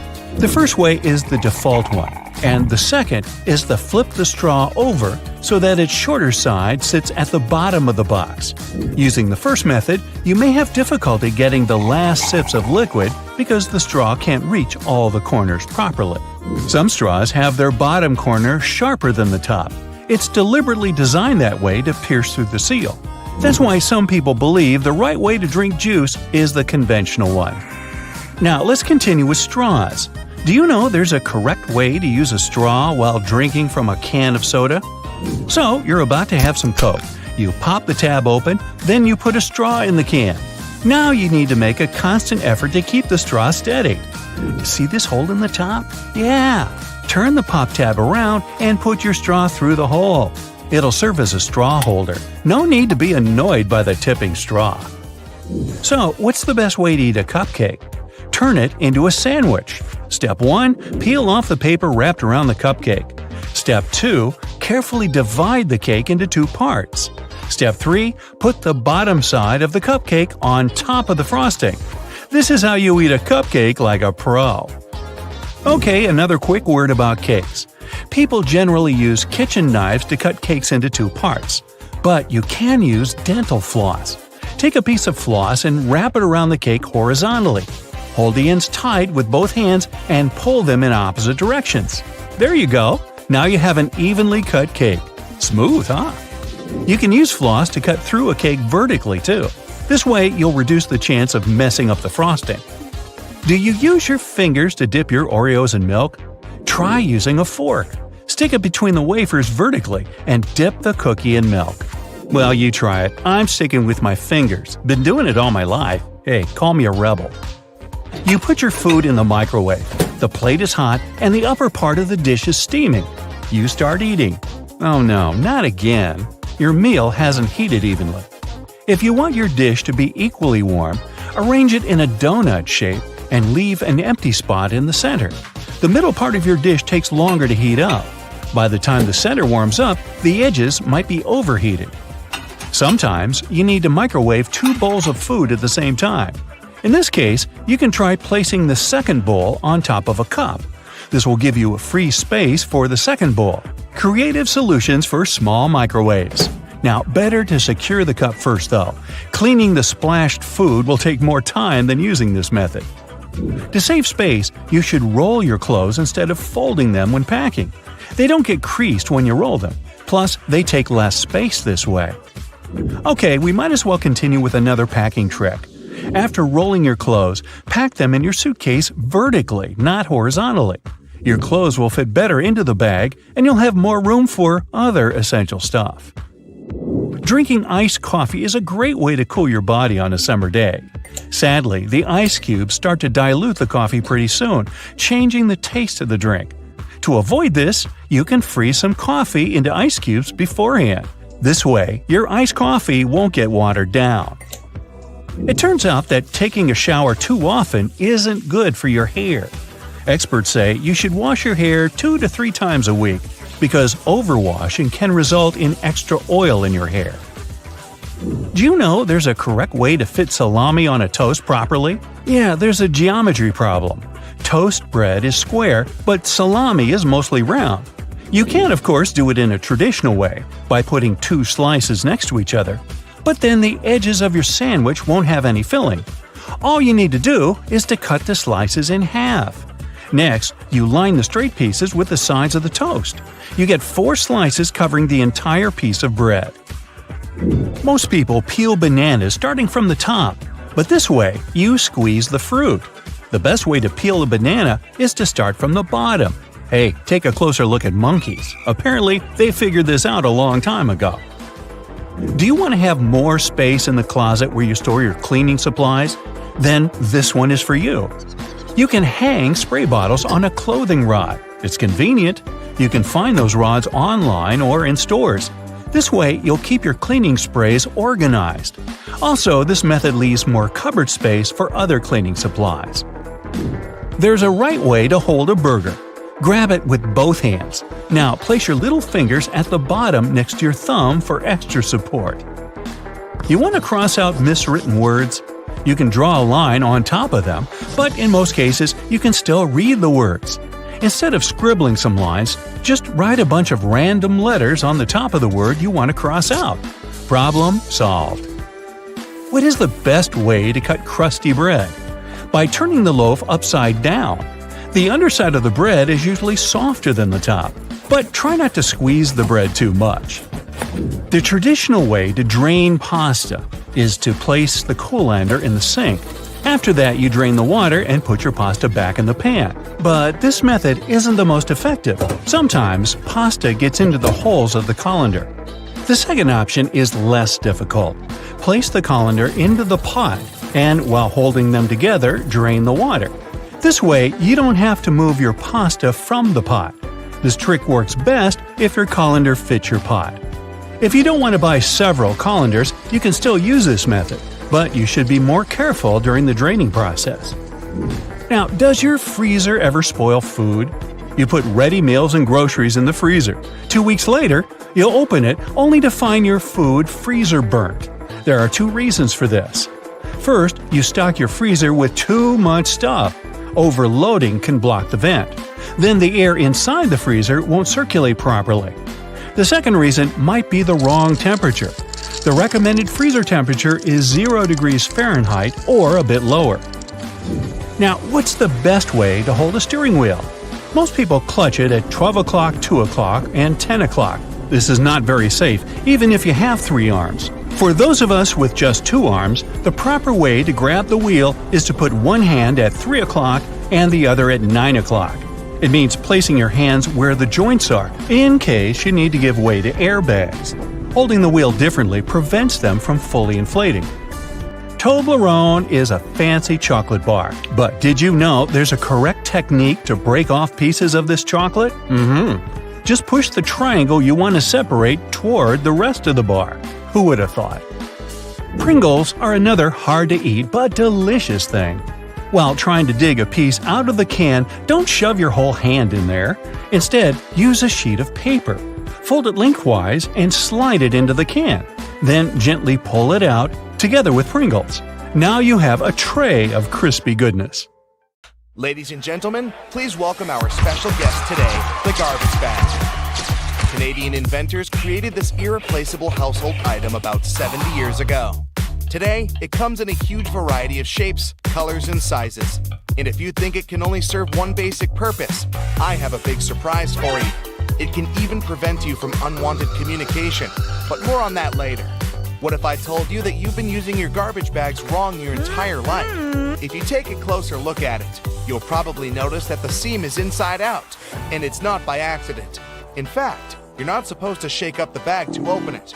You gotta place the bag over a garbage can like a hat, and then just push the middle of the bag down to the can. No worries, you're not the only person who didn't know that. This eye-opening trick went viral online and got millions of views. Imagine that you need to dye your hair, paint walls, or mold a clay mug immediately, but you don't have a protective suit on hand. Here comes the good news. You can make one out of a plastic bag. It will take you less than a minute. Just find a bag wide enough to fit your torso. Cut one hole in the bottom of the bag for your head and make 2 holes for the arms on the sides. Voila! Feel free to make a hat from another plastic bag to protect your hair. When the job is done, you can wash this handmade suit and reuse it. Our next hack is for those who don't like to waste money. You can use a real plastic bag instead of a raincoat that looks like a plastic bag anyway. Just make a round cut for your face and you're ready to go. You can reuse it as many times as you want. You can use a plastic bottle to create a recycled bag dispenser. Take a large bottle. It can be either a bottle of soda or washing gel. What matters is its shape. It must be straight so you can easily store bags inside it. Wash the bottle, dry it, and cut off the bottleneck and bottom. Turn it upside down. There you go. Your bag dispenser is ready. You can use your imagination to paint and decorate your DIY project with stickers and lettering to your taste. When the design is ready, attach it to the back of the bottle and stick this holder to the wall in your kitchen or one of the cabinet doors. Imagine you've been planning a perfect hiking weekend for ages. But when you actually get there, it starts raining. Don't rush back home. Plastic bags will serve you well if you need to put your clothes or equipment on wet grass. Also, you can make an emergency sleeping bag cover using a large garbage bag. After the rain, it will serve as a nice mattress to lay under your sleeping bag to protect it from moisture and provide an additional layer for a cozy nap. Just fill the bag with some soft leaves and straw that lie on the ground, and there you go. A large garbage bag can be your best friend when you're camping with friends somewhere in the wild. You can turn it into a temporary handmade shower, toilet, or even a dressing room out of it. Just hang it on the tree and no one will spy on you. If you went for a walk wearing a pair of your favorite shoes that get wet easily, here's an easy tip to keep your socks dry. Put plastic bags over your socks. Tuck the edges of the bags into your socks or trousers, and then put your shoes on. There's one obvious drawback though. Feet can slip inside the shoes, so be careful. These plastic socks are also handy when you're trying to put on tight jeans that usually make your feet stick inside them. Have you ever had your bag torn at the worst possible moment? A plastic bag with handles can become an emergency backpack. Just place your stuff inside the bag, put your hands through the handlers, and you're ready to go. A garbage bag is also a good material for book covers. You can reuse multicolored bags to create a unique pattern for your favorites. You're moving to a new house and packing all your belongings. Suddenly, you run out of boxes. Sounds familiar? No problem. Grab a package of large garbage bags and pack the remaining stuff. Unlike boxes, this packaging will protect your property from rain or snow. Garbage bags are especially good for packing blankets, pillows, and stuffed toys. If you need to make a vacuum packing for your clothes or stuffed toys, simply put your belongings in a trash bag, place a tube from your vacuum cleaner inside the bag, and then turn it on. The vacuum cleaner will remove all your excess hair from the bag, and you'll save space in your suitcase or basement. Someone really special has invited you home to cook a romantic dinner together. Finally, you want to show all your extraordinary cooking skills, but your special someone doesn't have an apron, and you don't want to mess up your new outfit. No worries. Make an emergency apron using a large garbage bag. It will surprise that special someone even more. Speaking of stylish outfits, are you familiar with the term garbage bag dress? Celebrities and famous fashion brands shock the audience with outfits looking like trash bags from time to time. Some of them actually make outfits using garbage bags like fabric. It's a popular option for young artists who can't afford to buy and use expensive fabrics. Garbage bags are very flexible, so they are a useful material for making patterns for future outfits. When it comes to garbage bags, the DIY project's possibilities are almost infinite. People use bags to make lampshades, clothes covers, small cosmetic bags, makeup organizers, recycled glasses, and whatnot. Some even weave baskets, bags, and floor rugs out of them. It's pretty easy to handcraft a rug. You need to cut several bags into equal strips and weave a long braid from these strips. Now twist this braid into a spiral and tie or glue each layer together. To secure this entire construction from breaking, you can screw your rug on a sewing machine from the middle to the edges, as if you're drawing a star. This plastic braid can also serve as emergency laces, a rope, or a handmade ribbon for decorating gifts and flowers. Filmmaking is another yield where garbage bags can be real stars. If you're shooting indoors and the sunlight is too sharp, you can put white garbage bags on all windows to diffuse the light or to set the white balance. Black light-proof garbage bags may serve you as a shading curtain to get rid of the sunlight in the room whatsoever. Feel free to use a white bag to create a diffuse light bulb. Inflate the bag like a balloon and put it next to a lamp. But make sure to use a LED light so it doesn't get too hot. Everyone knows that touching a plastic bag with a hot iron is a bad idea because it will melt. But this lets us create unique shapes from this colorful and affordable material. Want to make a unique designer vase? Take a bowl and cover it with paper tightly. Then wrap the matching strips of plastic bag around the bowl. Now place another layer of paper on the top and gently iron over the entire surface of the bowl. Voila! The plastic's melted and you got a new stylish and eco-friendly vase. Garbage bags can produce very cool sound effects. If you live in a desert where it never rains and need to recreate that relaxing sound, use a plastic bag. It's always better to speak up like an adult, but if that doesn't work for you, here's a quick fix. Next time some annoying person calls you, don't bother to make excuses why you can't talk right now. Just grab a garbage bag and rustle it into your phone speaker yelling, "Hello? Hello? I can't hear you!" Confession time. Have you ever